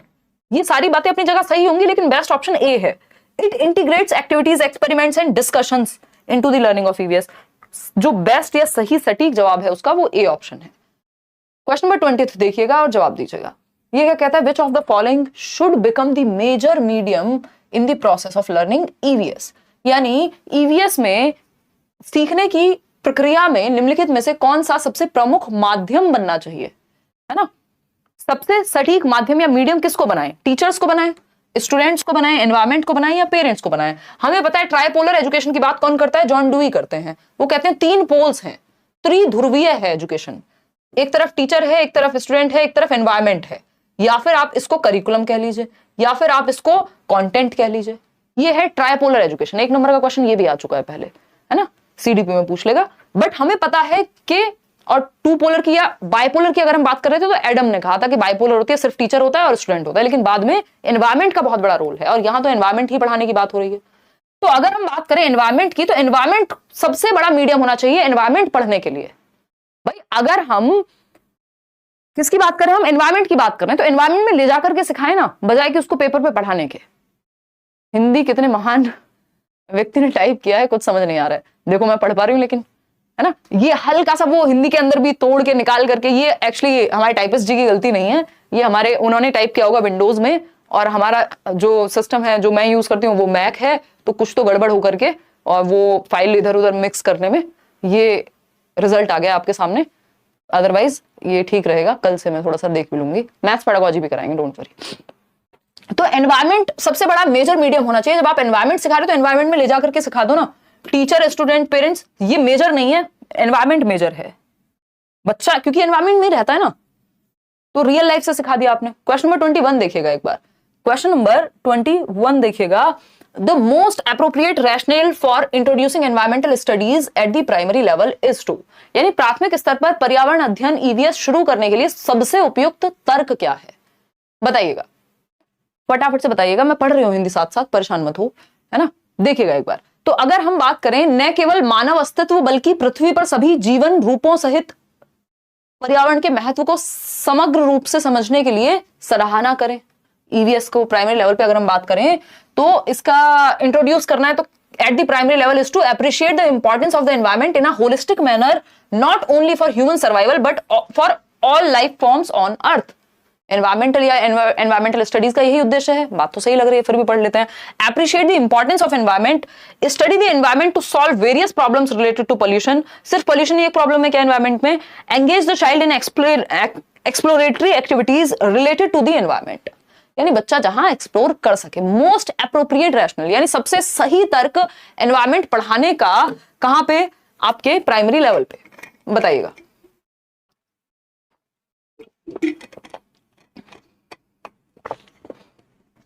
देखो हमें पता है कि एनवायरमेंट बच्चा होलिस्टिकली देखता है। क्या है? होलिस्टिकली देखता है, और इसीलिए हमने ईवीएस में ही 3 सब्जेक्ट को इंटीग्रेट किया हुआ है। नहीं तो साइंस अलग पढ़ाते, सोशल साइंस अलग पढ़ाते और सोशल स्टडीज अलग पढ़ाते एनवायरमेंट प्राइमरी लेवल पे। तो इन सब से ये सारे ही जवाब सही हैं, लेकिन सबसे बेहतर ऑप्शन आपका ए ही है कि हम उसकी सराउंडिंग को इंक्लूड कर रहे हैं एक होलिस्टिक मैनर में, ताकि वो सभी लाइफ फॉर्म्स के प्रति एक सेंसिटिव एटीट्यूड डेवलप कर सके। क्वेश्चन नंबर 22 है। After teaching the theme plants, Meena conducted a field visit of students to the park, this would support the students to. अब आपको पता है 6 थीम्स हैं, चिल्ला चिल्ला के बताओ घर वालों को। 6 थीम्स हैं ईवीएस में। कौन सी हैं वो 6 थीम्स? उनके अंदर एक सब थीम है प्लांट। फैमिली एंड फ्रेंड्स के अंदर है, if I am not wrong, तो है ना? तो 6 थीम्स के अंदर एक सब थीम है प्लांट। हाँ, हिंदी कम संस्कृत ज्यादा लग रहा है। बिल्कुल सही समझो अंशु आप। ये देवनागरी को ना खोल के रख देता है। ये पहले मेरे साथ प्रॉब्लम होती थी 2018 में, जब मैं खुद टाइप किया करती थी, तो उस टाइम पे फिर बाद में बड़े तरीकों से उसको सॉल्व किया था। तो ये क्या करता है, वो देवनागरी को पूरा खोल के रख देगा, तो वो पढ़ने में दिक्कत होती है। मुझे आदत हो गई उस टाइम की वजह से, अदरवाइज मैं भी सही ना पढ़ पाऊँ। ये देख के शुरुआत में ऐसा ही लगता है। देखिएगा एक बार। अगर हम आज मैनेज कर लो, कल से इसको ठीक कर देंगे। अगर हम बात करते हैं, सी ऑप्शन आप लोग कह रहे हैं, मतलब प्लांट्स पढ़ाते समय मीना जो कि एक टीचर है, उन्होंने एक फील्ड विजिट कंडक्ट की, पार्क ले गई और वहां पे प्लांट्स को दिखाया। इसके बारे में, इससे क्या क्या सपोर्ट मिलेगा स्टूडेंट्स को? मेमोराइज करेंगे, रट्टे लगाएंगे? नहीं। Recognise the plants in the park, park में पौधों को पहचानने में मदद मिलेगी जिनके बारे में पढ़ाई की थी। बात तो सही लग रही है। Correlate classroom learning to real life situations, ये बात भी सही लग रही है। Have fun in the park, ये बात गलत लग रही है, कि फन के लिए और भी बहुत तरीके हैं। मूवी ले जा सकते थे बच्चों को, कहीं भी ले जा सकते थे 1700 जगह, लेकिन फन के लिए सिर्फ हम 87% लोग सी ऑप्शन दे रहे हैं, जो कि सही है, कि पार्क में पौधों को पहचानने में मदद मिलेगी। सिर्फ पहचानना क्यों है? सिर्फ पहचानने के लिए बात थोड़ी हुई, सिर्फ आइडेंटिफिकेशन की बात थोड़ी हुई होगी। ये भी एक पॉइंट हो सकता था यदि सी ऑप्शन नहीं होता हमारे पास। कक्षा के अधिगम को वास्तविक जीवन की स्थितियों से सहसंबंध करने में मदद मिलेगी। जो भी क्लासरूम में प्लांट्स के बारे में सीखा था वो सब वो कोरिलेट कर पाएंगे जब वो रियल लाइफ में उस चीज को देखेंगे। ये एनसीएफ भी कहता है, नेशनल एजुकेशन पॉलिसी भी कहेगी कि भाई रियल लाइफ से जोड़ दो लर्निंग को। तो इससे ज्यादा बेटर ऑप्शन हमारे पास सी है। भाई हम वो ऑप्शन चूज करते हैं जो बेस्ट हो बाकियों से, या तो बाकियों को अपने अंदर इंक्लूड करता हो या बाकियों से बेटर हो। यही दो चीजें होती हैं पूरे आपके पेडागोजी में। क्वेश्चन नंबर 23 देखिएगा, ये क्या कहता है। क्वेश्चन नंबर 23 है, while doing a map reading activity, Jayanti asked her friend, why is our village divided from neighboring town by lines on the map? When I go to sell vegetables to the town with my father, I do not see any such lines. What is Jayanti doing? मतलब जयंती एक बच्ची है, मानचित्र पठन गतिविधि के दौरान, यानी बच्चों को मैप रीडिंग सिखाई जा रही थी कि मैप रीड करके कैसे समझते हैं कौन सी दिशा कहाँ है, और दिशाओं का ज्ञान करा रहे हैं उनको ईवीएस में। तो मानचित्र पठन गतिविधि के दौरान जयंती अपने मित्र से कहती है, नक्शे पर हमारा गांव पड़ोस के शहर से रेखा द्वारा विभाजित किया गया है। होती है ना मैप्स पे लाइंस होती हैं। जब मैं पिताजी के साथ सब्जियां बेचने शहर जाती हूँ तो मुझे ऐसी रेखाएं नहीं दिखती कि एक गांव से दूसरे गांव जाते समय बीच में रेखाएं हों जैसे मैप पे होती हैं, वैसी नहीं होती। जयंती क्या कर रही है, मतलब जयंती क्या करने की कोशिश कर रही है। ये जो बच्ची है जब वो टॉपिक पढ़ रही है क्लासरूम में, जो उसने रियल लाइफ में देखा है वो चीजें कुछ कुछ वहां पे मैच नहीं हो रही हैं। मतलब कुछ तो वो हायर लेवल थिंकिंग कर रही होगी, ठीक है ना। तो पहला ऑप्शन है relating a real life experience with the classroom activities, बात तो सही लग रही है। Applying higher order thinking to classroom activity, ये बात एकदम सही है, क्योंकि जरूरी नहीं है हर बच्चा इस बात पे ध्यान दे। उसने अपने दिमाग में एनालिसिस, सिंथेसिस, इवैल्यूएशन, ये होती है higher order thinking skills. HOTS कहते हैं इनको, HOTS, higher order thinking skills. Lower order thinking skill क्या होती है, हाँ समझ लिया, ठीक है, नॉलेज हो गई, अप्लाई कर लेंगे, कहीं देख लेंगे जब जाके लाइन होती है नहीं होती। लेकिन हायर ऑर्डर थिंकिंग स्किल क्या है, जो उसने एक्सपीरियंस किया था उस चीज का उसने एनालिसिस किया, विश्लेषण किया कि क्या मैंने अपनी लाइफ में ये एक्सपीरियंस किया इस तरह का, अच्छा वो तो अलग था। फिर वो सिंथेसाइज कर रही है, अपना कुछ क्रिएट करने की कोशिश कर रही है, इवैल्यूएट कर रही है, मूल्यांकन कर रही है, क्या मैंने पढ़ा है वो सही है या नहीं है। तो इसमें क्रिटिकल थिंकिंग लग रही है बच्चे की, यानी हायर ऑर्डर थिंकिंग स्किल लग रही है, जो कि एकदम सही बात है। ये बात तो एकदम फैक्ट है कि ये करने की कोशिश कर रही है बच्ची। Expressing a natural curiosity about her environment, जो बच्चा है वो अपने परिवेश के प्रति स्वाभाविक जिज्ञासा की अभिव्यक्ति कर रहा है, कि जो उसके अंदर जिज्ञासा है, जो क्वेश्चंस उसके दिमाग में आ रहे हैं, ये बात भी सही लग रही है। Reflecting upon an observation and applying logic, मतलब वो रिफ्लेक्ट कर पा रहा है जो भी ऑब्जर्व उसने किया है, जो भी उसके पास एक अवलोकन है, जो उसने ऑब्जर्व किया अपनी रियल लाइफ में जब वो सब्जी बेचने जाती है अपने पिताजी के साथ, और उसने ऑब्जर्व किया कि लाइंस जैसी मैप पे होती हैं वैसी तो नहीं है यहाँ। तो वो रिफ्लेक्ट कर रही है, जब उसने क्लासरूम में पढ़ा तो वो रिफ्लेक्ट कर रही है अपने अनुभव पे कि यार ये मेरे अनुभव में तो ऐसा नहीं है ना। तो वो रिफ्लेक्ट कर रही है बच्ची, और लॉजिक अप्लाई करने की कोशिश कर रही है कि ऐसा तो नहीं था, फिर क्या ये बात गलत है या क्यों नहीं होता ऐसा, तर्क लगा रही है, सिर्फ मान नहीं लिया जो लिखा हुआ है।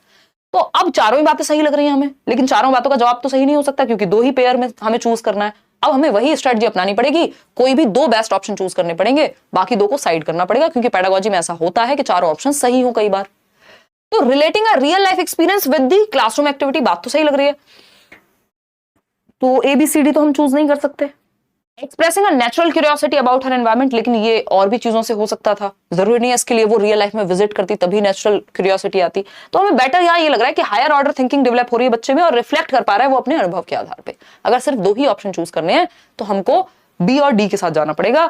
B और D का ऑप्शन हमें साथ में दिख रहा है कहीं ना कहीं, यस। अगर हम बात करें, क्योंकि हम इसको नहीं हटा सकते ना, हायर ऑर्डर थिंकिंग को भी नहीं हटा सकते हम, और रिफ्लेक्ट कर रही है अपने अनुभव पे, इसको भी नहीं हटा सकते, क्योंकि रियल लाइफ एक्सपीरियंस यहाँ रिफ्लेक्शन में अपने आप अंदर आ गया कि रियल लाइफ एक्सपीरियंस बच्चे का रिलेट कर पा रहा है वो, तो जब वो रिफ्लेक्ट करता है तो रियल लाइफ में तो रिलेट कर ही पाएगा। तो जो फर्स्ट ऑप्शन था वो D में अपने आप समाहित है, अगर आप देखेंगे थोड़ा सा तो, ठीक है ना। और अगर हम बात करें किसकी, C ऑप्शन की, कि नेचुरल क्यूरियोसिटी, तो ये क्वेश्चन पूछना या फिर अप्लाई करना हायर ऑर्डर थिंकिंग में, वो ऑलरेडी क्यूरियोसिटी की वजह से ही आता है। तो ये B, जो C और A हैं, वो अपने आप बाकी के दोनों ऑप्शंस के अंदर समाहित हो जा रहे हैं। तो बेटर ऑप्शन फिर हमारे पास B और D ही बचते हैं, जो कि D ऑप्शन है। चलिएगा खैर आगे बढ़ते हैं क्वेश्चन नंबर 23 पर। ये इस तरह की लाइंस होती है, इनकी बात हो रही थी। और फिर जब वो बच्चा रियल में जब जाता है कहीं अपने पिताजी के साथ सब्जी बेचने, तो उसको दिखता है यार एक गांव से दूसरे गांव चले जाते हैं, कहीं लाइन तो है नहीं जैसी मैप पे होती है, ऐसा थोड़ी ये वाला गांव खत्म हो गया अब एक लाइन आ गई जमीन पे, ठीक है ना। वो माइलस्टोन लगा होगा, बात अलग है। क्वेश्चन नंबर 24 देखिएगा, थोड़ा सा स्पीड बढ़ाएंगे। क्वेश्चन नंबर 24, दुर्गा टेल्स रानी, दुर्गा एक बच्ची है, रानी को बता रही है, On Purnima full moon night, moon is round like chapati made by Ma. Kabir says no, it is like the puri fried in oil. Ranveer says no, you both are wrong. It is a football kicked by me in the sky. The explanation given by children indicates the development of which of the following objective. यानी कि हाँ, तो कह रहा है ma'am board ने option A और सी ही माना है। अभी चेक कर लेंगे विकास, अभी चेक कर लेंगे, पहले ये कर लेते हैं। 23 है ना वो क्वेश्चन नंबर, एक बार चेक कर लेंगे सारे सेशंस होने के बाद, मतलब सारी, क्योंकि मेरी नजर में ए और जो आपका ए और डी है वो नहीं माना होगा, क्योंकि मैं भी एक बार मैच कर लेती हूँ, ऐसा नहीं होता जनरली, फिर भी एक बार चेक कर लेंगे, डोंट वरी।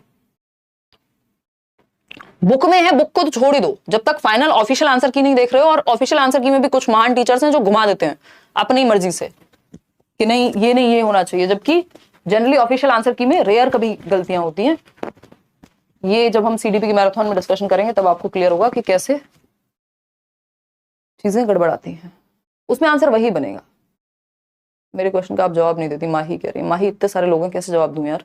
देखो अगर हम बात करें no you both are wrong, और वो कहता है the explanation given by children indicates the development of which of the following objective.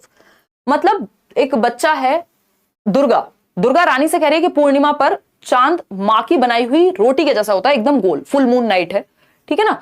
जबकि कबीर बच्चा दूसरा है, वो कह रहा है कि नहीं तेल में तली हुई पूरी के जैसा गोल होता है। रणवीर कह रहा है कि नहीं तुम दोनों गलत हो, ये तो आकाश में मैंने फुटबॉल उछाली हो ऐसा लगता है चांद देख करके पूर्णिमा पे, जब वो फुल मून वाली नाइट पे।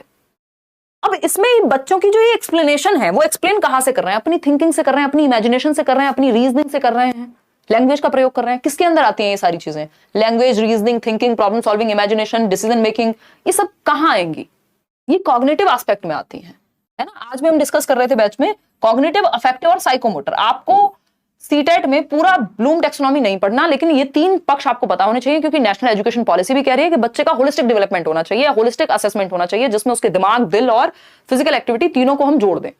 तो कॉग्निटिव एस्पेक्ट जो है वो संज्ञान यानी मेंटल स्किल से जुड़ा हुआ है, बच्चे के ब्रेन से जुड़ा हुआ है, जहां से ये बातें आ रही हैं। हाथों से थोड़ी सोच रहा है बच्चा, ब्रेन से सोच पा रहा है। अफेक्टिव होता है इमोशंस की बात, यहाँ कोई एज सच इमोशन की उतनी बड़ी बात है नहीं, लेकिन इमोशन जुड़े भी हुए तब भी वो कॉग्निटिव एक्टिविटी इसमें ज्यादा यूज हुई है। सॉरी, साइकोमोटर की अगर हम बात कर रहे हैं तो साइकोमोटर में फिजिकल एक्टिविटी आती है।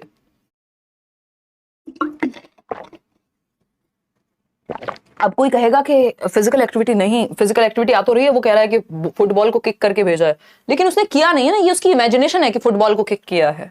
इमोशनल एस्पेक्ट कुछ होता नहीं है, वो अफेक्टिव में ही आ जाएगा। आगे बढ़ते हैं क्वेश्चन नंबर 25। अच्छा, इसमें 23 में कोई कुछ कह रहा था कि ए और सी बताया बोर्ड ने। ए और सी तो है नहीं भाई, यहाँ कैसे बता दिया?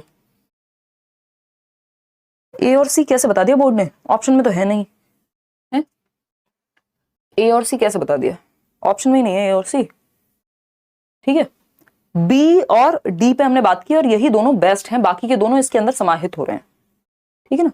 इसमें ऑफिशियल आंसर बी और डी ही होगा, डी ऑप्शन जो करा है वही सही है यहाँ पर। चलिए क्वेश्चन नंबर 25 देखिएगा एक बार, क्या कहता है क्वेश्चन नंबर 25। ये कहता है Which of the following term best defines the nature of EVS? Topic है आपका, जब आप पेडागोजी पढ़ते हैं तो टॉपिक आता है एनसीईआरटी में, nature of EVS, nature of mathematics, यानी EVS की प्रकृति कैसी है, पर्यावरण अध्ययन की। परमानेंट है, परमानेंट तो दुनिया में कुछ नहीं होता। यूनिडायरेक्शनल है, सिर्फ सिंगल डायरेक्शन में, सिंगल डायरेक्शन में कुछ भी अच्छा नहीं हो सकता, मल्टी डायरेक्शनल होगा। ऑब्जेक्टिव है, ऑब्जेक्टिव होता है वस्तुनिष्ठ, कुछ सही और गलत बिल्कुल मैथ्स की तरह 2 + 2 4 होंगे, नहीं, मेरा पर्सपेक्टिव अलग हो सकता है, आपका अलग हो सकता है, एनवायरमेंट के लिए ये चीज लागू होती है, तो ये भी गलत हो जाए। एक्सपीरियंशियल है, मेरा अनुभव क्या कहता है ना। किसी ने कहा धरती गोल है, वो कुछ तो हिसाब किताब लगाया होगा, कुछ तो अपना अनुभव के बेसिस पे कुछ तो कहा ही होगा। तो अनुभव जन्य है जो ईवीएस की प्रकृति है पर्यावरण अध्ययन की, वो आपने क्या अनुभव किया है। चलिए खैर, D option is the right answer. आगे बढ़ेंगे, सबके लिए परिवेश अलग अलग अनुभव उसका हो सकता है। क्वेश्चन नंबर 20, किसी को सर्दी अच्छी लगती है, किसी को गर्मी, तो ये क्या हुआ, अनुभव जन्य है, एक्सपीरियंशियल है nature. Jaya was very hungry today, 26 number question है। जया को आज बहुत भूख लगी थी, उसने अपना टिफिन खत्म किया और उसका पेट भर गया। देख लो कितने प्यारे प्यारे क्यूट क्यूट से क्वेश्चन, आपको हंसी आ जाएगी पढ़ते पढ़ते पेपर में। Jaya was very hungry today, she finished eating her tiffin and was satisfied. Her teacher brought packets of sweets for distribution since today was the foundation day of school. As soon as Jaya saw sweets her mouth watered. Which of the following term is the correct description of this process? अब ये question इन्होंने out of the box, बिना मतलब इनका मन किया ये CTET में इनके पेट पे बाण मारो, वो रामायण चलती थी ना लॉकडाउन में कि प्रभु ऐसे नहीं काम चलेगा, बढ़िया वाला क्वेश्चन लेके आओ। इस कोई सेंस नहीं बनता, सीटेट में इनको देना नहीं चाहिए ये क्वेश्चन, ऐसे ही मन कर रहा है देंगे, है ना। तो इसके चक्कर में आप जाके अब क्लासिकल कंडीशनिंग थोड़ी पढ़ोगे, कोई सेंस नहीं है उसका, क्योंकि आज तक के पूरे इतिहास में शायद 2 बार कभी इस तरह का क्वेश्चन आ गया होगा मैक्सिमम, वो भी 2011 में जब सिलेबस अलग था। तो उस चक्कर में इस पे समय व्यर्थ नहीं करना है, लेकिन हाँ थोड़ा सा समझ लेना कि अगर आ जाए तो इसको हम टिक कराएं, क्योंकि नेगेटिव मार्किंग तो है नहीं। देखो इसमें आप लोग गलत जवाब दे रहे हो यार। जया को आज बहुत भूख लगी थी, उसने अपना टिफिन खत्म किया और उसका पेट भर गया। उसके शिक्षक आज मिठाई के पैकेट बांटने के लिए लाए थे क्योंकि आज स्कूल का स्थापना दिवस था। जैसे ही जया ने मिठाई खाई उसके मुंह में आ गया पानी। ठीक है, मुंह में पानी आया, निम्नलिखित में से कौन सा पद इस प्रक्रिया का सही वर्णन है? मुंह में पानी आने का सही वर्णन पूछा है सरकार। ये कौन सी प्रोसेस लगी है? आप कह रहे हैं कंडीशनड स्टिमुलस लगा है, तो मिठाई के बारे में थोड़ी पूछा है मिठाई क्या है या मिठाई की खुशबू क्या है, उसको देखते ही पानी आ गया मुंह में। मिठाई स्टिमुलस है। स्टिमुलस क्या होता है? कोई भी ऐसी चीज जो आपको क्या करे, उत्तेजित करे। किसी ने आपको गाली दी, वो स्टिमुलस है, आपका मन करेगा वापस से इसको थप्पड़ मार दूं एक खींच के, है ना। ये क्या हुआ? स्टिमुलस था। अब रिस्पॉन्स करने का आपका मन करेगा उस स्टिमुलस को देख करके। तो मिठाई स्टिमुलस थी, रिस्पॉन्स आएगा क्या? मुंह से पानी आना, गोलगप्पे की खुशबू आ रही है, हा हा, मुंह से पानी कई लोगों के आ भी गया होगा। तो वो कंडीशनिंग है, वो इतनी बार वो चीज हुई है कि हमारे दिमाग को, ब्रेन को आदत पड़ गई है। वो जो पैवलोव का कुत्ता था, उसके मुंह में लार आती थी, ये थियरी भी मैंने कराई हुई है, यूट्यूब पे भी कराई हुई है, ठीक है ना। तो यहाँ पे ये कंडीशनड रिस्पॉन्स है, क्योंकि ये जो प्रतिक्रिया है कि मुंह में पानी आना जो है वो रिस्पॉन्स है, वो प्रतिक्रिया है। तो ये कंडीशनड रिस्पॉन्स है। अभी मेरे नाना जी की डेथ हुई, मैं उधर से आते हुए ड्राइव कर रही थी, फोन आया एक सर का, कह रहे कैसे हो मैम? मैंने कहा एकदम बढ़िया। हालांकि उस समय पे हो सकता है इमोशनली मैं बढ़िया नहीं हूं, ऐसा बहुत बार होता है जनरली, लेकिन आपको लोग उतने मिल रहे होते हैं, आप हर किसी को बैठ के दुख क्या समझाओगे। तो अब फिर उधर से उन्होंने पूछा कि अच्छा डेथ हो गई थी, कितनी एज थी, ये वो ऐसी बातें हुई। तो मुझे ये था इनको पता ही नहीं होगा, इनको क्या पता। तो वो उन्होंने टेलीग्राम पे या कहीं देखा होगा। तो उस केस में ये क्या हुआ, ये कंडीशन रिस्पॉन्स था। फिर मैंने बोला, मैंने कहा सर ये तो कंडीशन रिस्पॉन्स हो गया है कि कोई भी पूछे कैसे क्या चल रहा है, कैसे हो, एकदम बढ़िया। हमारी सबकी यही आदत हो गई है, और कितना आप कहानी सुनाओगे बैठा करके। तो अगर हम देखें तो ये क्या हुआ, अनुकूलित प्रतिक्रिया है, ये हमारा कंडीशन रिस्पॉन्स हो गया है। और भाई क्या हालचाल, एकदम बढ़िया, चाहे बैंड बजी पड़ी हो, ठीक। तो ये क्या कंडीशन रिस्पॉन्स है कि जब हम मीठा देख रहे हैं, या मिठाई आ रही है, या गोलगप्पे आ रहे हैं, या कहीं से खुशबू आ रही है, तो वो याद कीजिए मोटू पतलू, है ना, एकदम वो खिंचे हुए चला जाता था जैसे उसको समोसे की खुशबू आती थी। तो वो कंडीशन रिस्पॉन्स है, आदत हो गई है, ठीक है ना। तो अनकंडीशनड रिस्पॉन्स जिसकी कंडीशनिंग ना हुई हो, है ना, जिसमें कोई कंडीशनिंग हुई ना हो। अगर बच्चा भूखा होता और तब मिठाई आती तो ये अनकंडीशनड रिस्पॉन्स हो जाता। क्यों? क्योंकि भूख में खाना देख करके नेचुरल रिस्पॉन्स आएगा ही, लेकिन जब आप भूखे तो नहीं थे। तो ये एक रीजन है। तो ये थोड़ा ज्यादा डीप हो जाएगा, उतना पढ़ना नहीं है हमको चक्कर में, अक्कड़ बक्कड़ी करेंगे। इस तरह की सिचुएशन सीटेट में आ जाए तो बाकी एग्जाम्स में प्रॉपर पढ़ के जाना है ये वाले क्वेश्चन के लिए। क्वेश्चन नंबर 27 देखिए, in the chapter the plant fairy of EVS class 3rd in Didi's play children had to touch the plant on the basis of given characteristics. Which of the following objective is most suitable for organizing this game? बताइएगा। तो अगर हम बात करें पर्यावरण अध्ययन की कक्षा 3 के पाठ पौधों की परी में, दीदी के खेल में बच्चों को पौधों की बताई गई विशेषताओं के आधार पर छूकर बताना था। यानी विशेषताएं बताई गई, भाई ये वाला पौधा ऐसा होता है, इसको टच करेंगे तो कांटा लगेगा, इसको ऐसे करेंगे तो ऐसा फील होगा। तो उसके आधार पर बच्चों को छू करके बताना था, टच करके बताना था। Which of the following objective is most suitable for organizing this game? किस उद्देश्य को ध्यान में रखते हुए इस गेम को ऑर्गेनाइज कराया गया, बताइएगा एक बार। कराऊंगी मैं, डोंट वरी। देखिएगा, अगर हम बात करें ए ऑप्शन की, तो identification of child capable of identifying most correct plants, यानी उद्देश्य यह है कि बच्चा जो है सबसे सही प्लांट के बारे में बता सके। To acquaint students with the characteristics of plants around them through play, ये बात एकदम सही है कि खेल खेल में बच्चे उनके आसपास के प्लांट्स के बारे में सीख जाएं। To develop the feeling of joy and group cohesiveness through games among children, यानी कि हम फीलिंग ऑफ जॉय डेवलप करें, बिल्कुल सही बात है, साथ में कोहेसिवनेस, एक साथ रह करके बच्चे सीख रहे हैं। To develop an interest towards learning through the feeling of competition, competition की बात कहां से आ गई यहाँ, है ना। और सबसे करेक्ट प्लांट बताना है, ये भी उद्देश्य नहीं है, खेल खेल में बच्चा सीख जाए, ये उद्देश्य है, जो कि बी और सी ऑप्शन में कहा गया है। बी और सी ऑप्शन है भी, हाँ, B option is the right answer over here. 70% लोग सही जवाब दे रहे हैं, ठीक है ना। मुझे लगता है कई लोगों ने तो आंसर्स के रट्टे लगा लिए हैं, जरूरी नहीं है सबके सेट में सेम ही आता है, ये कई बार ABC में थोड़ा बहुत अंतर हो सकता है, रट्टे मतलब आगे जाना किसी भी चीज के, वहां पे बेस्ट ऑप्शन चूज करके ही हिसाब लगाना है। देखिएगा, choose the correct statement. NCF 2005 prescribes teaching of EVS from class 1 to 3, यानी NCF 2005 कक्षा 1 से 3 तक EVS के शिक्षण को निर्धारित करता है। सही है ये बात? बताओ एक बार, कक्षा 1 से 3 तक EVS पढ़ाने को कहता है NCF, है ऐसा? For class 1 and 2, no textbook is prescribed in order to provide contextual learning environment to students. ये बात एकदम सही है, कक्षा 1 और 2 में EVS की टेक्स्ट बुक नहीं है ताकि बच्चे कॉन्टेक्स्ट से एनवायरमेंट को सीख सकें लैंग्वेज और मैथमेटिक्स के थ्रू। ये बात एकदम सही है। फिर आता है for classes 1 and 2 EVS is taught through science and social science।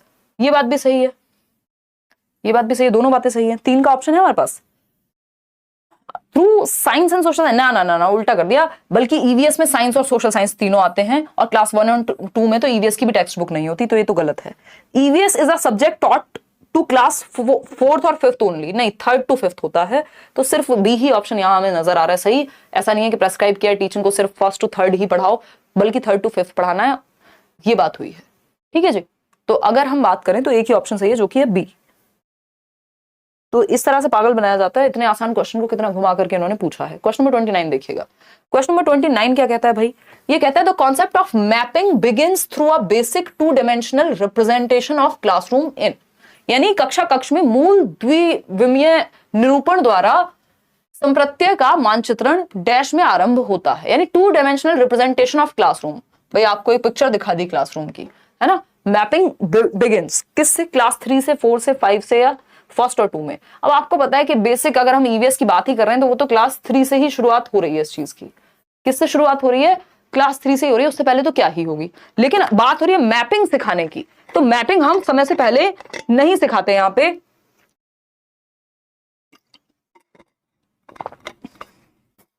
सही जवाब आप लोग दे रहे हैं यहां पे, वो है कक्षा 3, भाई class 3। The concept of mapping begins through a basic 2-dimensional representation of classroom। अब वो क्लासरूम की फोटो हो सकती है उसमें लगी हुई। आगे बढ़ेंगे, क्वेश्चन नंबर 30 देखिएगा। Plants and animals have consciously been included under the theme of family and friends. यही हम बात कर रहे थे ना, फैमिली एंड फ्रेंड्स का सब थीम है जो आपका प्लांट्स और एनिमल्स हैं। ठीक, ये एक बार मैं लिख भी देती हूँ। 6 थीम्स किसी को याद आ रहे हैं? ये तो आज का आपका सेशन हुआ। खैर देखिएगा एक बार, इतनी सुंदर राइटिंग कब हो गई मेरी? रुको एक बार, खुश हो जाऊं पहले, 1 मिनट रुको यार। देखिएगा, अगर हम बात करते हैं किसकी, पता नहीं किसकी बात कर रहे थे यार, दिमाग थोड़ा सा जोन्ड आउट हूं मैं आजकल। देखिएगा, प्लांट्स एंड एनिमल्स, हाँ 6 थीम्स की बात कर रहे थे जो EVS में होती है। आप लोग चिल्ला चिल्ला के घर वालों को बताओ फटाफट से, अगर प्रीवियस मैराथन वगैरह देखी है आपने तो आपको आइडिया होगा 6 थीम्स कौन सी हैं EVS की, जिन पे पूरा सिलेबस आपका बेस्ड है, आधारित है ना, एनवायरमेंटल स्टडीज। तो अगर हम बात करें, शुरू हो जाओ, 1 2 3 4, बहुत बढ़िया। फैमिली एंड फ्रेंड्स, परिवार से शुरुआत होती है आपकी, फैमिली एंड फ्रेंड्स, परिवार एवं दोस्त। ठीक, फिर क्या है? फूड, भाई परिवार में जन्म हो गया, खाना भी तो खाओगे। फिर पानी भी चाहिए पीने को, वाटर, रहने को घर भी चाहिए, शेल्टर, और फिर एक जगह पे तो टिकोगे नहीं, ट्रेवल करने को भी चाहिए, तो घूमोगे फिरोगे, ट्रेवल। और 6 है things we make and do, things we make and do. ठीक है, बात सही है नहीं? बहुत बढ़िया, ठीक बात है एकदम। तो ये 6 थीम्स हैं जिनमें 2 की सब थीम है, फूड की कुछ सब थीम्स है, और फैमिली एंड फ्रेंड्स में प्लांट्स और एनिमल्स हैं। बाकी सब ये मेजर थीम्स हैं, है ना, मेजर थीम्स हैं 6। इनके अलावा कुछ भी दिख रहा है तो वो सब थीम होगा या तो थीम ही नहीं होगा। तो family and friends, food, water, shelter, travel, things we make and do, इन पे ही आपका पूरा सिलेबस आधारित है, सारे चैप्टर्स इसी के आधार पर बने हैं। थीम से डिवाइड किया है ताकि होलिस्टिक अंडरस्टैंडिंग रहे। क्वेश्चन नंबर है आपके सामने 30th। Plants and animals have consciously been included under the theme of family and friends to highlight how humans share a close relationship with them. चलिए ठीक है। Provide a holistic and integrated scientific and social perspective to them, locate them in a social and cultural context, enable learners to make distinction between plants and animals. जवाब दीजिए। 50% लोग कह रहे हैं ए उत्तर जो है आपका सही है, जिसमें सिर्फ ए, बी और सी है और डी नहीं है। चलिए समझते हैं। इस पर विशेष बल दिया, पूछा क्या है कि जो परिवार एवं मित्र में पौधों में एवं जीवों को जानते बूझते सम्मिलित किया गया है, इस पर विशेष बल दिया जा सके कि मानव का उनके साथ कैसा संबंध है। बिल्कुल सही बात है। फैमिली एंड फ्रेंड्स के साथ जोड़ा गया क्योंकि प्लांट्स हमसे डायरेक्टली रिलेटेड है, ये संबंध दर्शाने के लिए उन्हें एक समग्र एवं समाकलित वैज्ञानिक और सामाजिक परिप्रेक्ष्य प्रदान किया जा सके। चलो ठीक है। फिर अगर हम बात करते हैं locate them in a social and cultural context, सामाजिक और सांस्कृतिक पक्ष में भी हम जोड़ सकें पौधों को। पूजा होती है बहुत सारी जगहों पे, दुनिया भर की चीजें होती है। विद्यार्थियों को पौधों और जीवों में विभेदन करने की योग्यता दी जा सके। एनिमल्स की बात नहीं हुई थी यहाँ पे, है ना, कि पौधों और एनिमल्स को विभेद किया जा सके दोनों में, इसलिए फैमिली के साथ नहीं जोड़ रहे हैं इसको, है ना। रीजन फैमिली एंड फ्रेंड्स के साथ ये नहीं है, फिर तो अलग अलग भी कर सकते थे, ठीक है ना। तो हमारे पास आंसर बचता है ए, बी और सी का, जो कि ए ही ऑप्शन है। आगे बढ़ते हैं। क्वेश्चन नंबर 31 क्या है क्वेश्चन, ये भी क्वेश्चन पूछा जा चुका है। क्वेश्चन नंबर 31, और ये भी मल्टीपल टाइम्स पूछा जा चुका है ये क्वेश्चन, फटाफट से बताइए।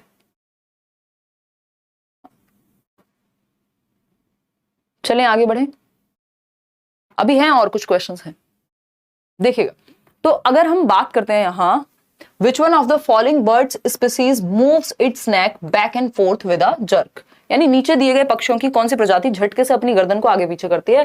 देखो विद अ जर्क लिखा हो यदि, यानी जर्क के साथ, अब गर्दन में झटका आ जाएगा, है ना, ऐसे झटके से अगर आगे पीछे करने की बात आए तो आंसर मैना हो जाता है ना।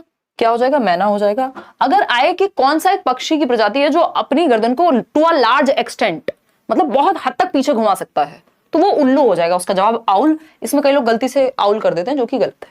अगर विद अ जर्क आ रहा है, झटके से आगे पीछे करना, तो मैना है, ठीक। क्रो वो पक्षी है जो बेचारा बहुत ऊंचा जाकर के अपना एक घोंसला बनाता है, जिसमें कोयल अपने अंडे छोड़ जाती है और वो पालता रहता है उनको। ये सब क्वेश्चन आपका आए हुए हैं। क्वेश्चन नंबर 32, ये भी आसान से सवाल है, लेकिन ये पूछा बहुत जाता है, फटाफट से जवाब देंगे। और 10-15 क्वेश्चन है जो हमें करने हैं, मजा आएगा। अब ये पेडागोजी वाले क्वेश्चन आपके खत्म हो गए, फिर से एनसीईआरटी के क्वेश्चन आपके आ गए हैं, है ना। तो इनको करने में और ज्यादा इंटरेस्ट आता है। पेडागोजी थोड़ी सी ज्यादा वो होती है कि कॉन्टेक्चुअल होती है, ज्यादा टाइम लेती है समझने में। कैसे इंप्रूव करें इंग्लिश में पैसेज, प्रीवियस ईयर करो सिर्फ। देखिएगा हांगकांग की बात चल रही है, तो हांगकांग में हमें पता है वो स्नेक खाते हैं, कुक्ड स्नेक्स, यस यस, है ना। लिंग हु फेन याद कर लो। ए का 5 कहीं दिख रहा है, ए का 5 इन दोनों ऑप्शन, ओहो 3 जगह पे ए का 5, तो ये वाला हटा देते हैं क्योंकि ए के साथ थर्ड तो जाएगा नहीं। केरला की अगर हम बात कर रहे हैं तो वहां मस्टर्ड ऑयल नहीं, कोकोनट ऑयल चाहिए होगा हमें। Sea fish cooked in coconut oil, तो बी के साथ थर्ड। ये हमने पढ़ा था ना, फूड वाला अलग से चैप्टर किया था, याद आ रहा है कि नहीं। ये भी सही है। सी का सेकंड कश्मीर, कश्मीर में क्या हो जाएगा, मस्टर्ड ऑयल, क्योंकि वहां सर्दी रहती है तो वहां सरसों का तेल ज्यादा हेल्पफुल होगा। तो डी का 1 गोवा में आपका boiled tapioca with any curry, तो C option is the right answer, जो कि आप लोग जवाब पता नहीं दे भी रहे हैं या नहीं। बी ऑप्शन क्यों दे रहे हो भाई, बी का फर्स्ट कैसे हो जाएगा, केरला में बॉइल्ड टेपियोका विद, अच्छा चलो मान लिया। और कश्मीर में फिर क्या खिलाओगे, कश्मीर में सी का 2, अच्छा ठीक है। एक मिनट, इसी का जवाब दे रहे हो ना आप लोग, एक मिनट लेट मी चेक। 32 है और आप लोग बी और सी में कंफ्यूज हैं, हाँ सही कह रहे हो, एक मिनट रुको, लेट्स डू इट अगेन। अगर हम बात करें हांगकांग की, तो हमें पता है ए के साथ क्या जाएगा, कुक्ड स्नेक जाएगा ही जाएगा, बात ठीक है, ये कई जगह पे है। ए का आपने 5 मान लिया, ठीक। फिर हम बात कर लेते हैं किसकी, गोवा की। तो गोवा का हमें ये पता है कि sea fish cooked in coconut oil, ये भी पॉसिबल है गोवा में, बिल्कुल पॉसिबल है, ठीक है ना। कश्मीर की अगर हम बात करें तो कश्मीर का हमें पता है fish cooked in mustard oil, यानी सी के साथ सेकंड चला जाएगा। सी के साथ सेकंड कहाँ है भाई, यहाँ पे है, तो ये तो हट ही गया ऑप्शन, इन दोनों में से कोई और होगा क्योंकि सी का थर्ड दे दिया यहाँ पे, ठीक है ना। फिर अगर हम बात करते हैं छोले भटूरे, तो गोवा में नहीं खाए जाते, जो कि डी में दिए हुए हैं, है ना। तो ये तो वैसे ही हट गया ऑप्शन आपका, ये तो वैसे भी हट ही चुका है। डी का थर्ड और डी का फर्स्ट, मतलब गोवा को टेपियोका के साथ जोड़ा हुआ है इन्होंने, और sea fish cooked in coconut oil ये भी कहा हुआ है। What do you say, B option, क्योंकि केरला को हम कह रहे हैं बॉइल्ड टेपियोका विद एनी करी, ये बात एकदम सही है, और गोवा के साथ ये चला जाएगा कोकोनट ऑयल, तो बी का फर्स्ट, ठीक है भाई, बी बेटर है इसमें, है ना। क्योंकि गोवा और केरला में कंफ्यूजन संभव है, क्योंकि दोनों जगह पे कोकोनट ऑयल का यूज होता है, और लेकिन जब टेपियोका की बात कर दी है उन्होंने, तो फिर हम केरला जाना ही पड़ेगा। अदरवाइज अगर ये ऑप्शन नहीं होता टेपियोका वाला और गोवा यहाँ नहीं होता, तो हम इसके साथ भी चले जाते कि sea fish cooked in coconut oil, क्योंकि कोकोनट ऑयल का यूज गोवा में भी हो जाएगा और आपका केरला में भी हो जाएगा, ठीक है ना। लेकिन टेपियोका की बात फिर 100% केरला के लिए हो रही होती है, इसलिए B option is the right answer.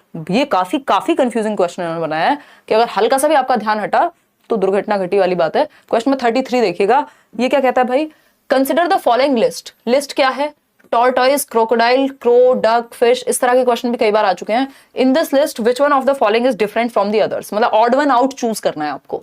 तो टॉर्टॉइस यानी कछुआ हो गया आपका, क्रोकोडाइल मगरमच्छ हो गया, क्रो यहाँ पे उड़ने वाला पक्षी हो गया, डक वो पानी में भी रह लेती है, फिश भी पानी में रह सकती है, तो पानी से संबंध है इनका, है ना। लेकिन क्रो का नहीं है, क्रो बेचारा कैसे रहेगा, वो जमीन पे ही रह, मतलब वो दोनों जगह पे नहीं रह सकता जैसे कछुआ और वो सब है।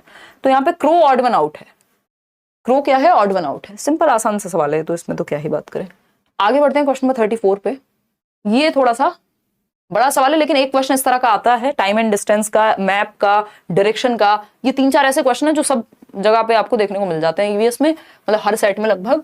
A person boarded N express train on 29 नवंबर 2019, 2019 में 29 नवंबर को एक व्यक्ति ट्रेन पकड़ता है, बोर्ड करता है सूरत गुजरात से फॉर नागरकोइल जो कि केरला में है। तो व्यक्ति को गुजरात से केरला जाना है। The train departed from Surat at 1945 hours, ठीक है। रट्टे तो नहीं लगा लिए, जवाब गलत जवाब दे रहे हो भाई, बहुत जल्दी में जवाब दे रहे हो, इसका मतलब बी ऑप्शन कह रहे हैं 45% लोग। इतनी जल्दी कैसे, अभी तो मैं पढ़ नहीं पाई, आप लोगों ने जवाब दे दिया। सी ऑप्शन 45% लोग कह रहे हैं, चलो ठीक है। कोई व्यक्ति 29 नवंबर 2019 को, अब हमें पता है एक एक्सप्रेस ट्रेन बोर्ड करता है, ठीक है। किस टाइम चला है वो 29 नवंबर को, 19:45 पे। अब आपको यहाँ पे 24 आवर फॉर्मेट पता होना चाहिए कि 24 घंटे वाला जो फॉर्मेट है।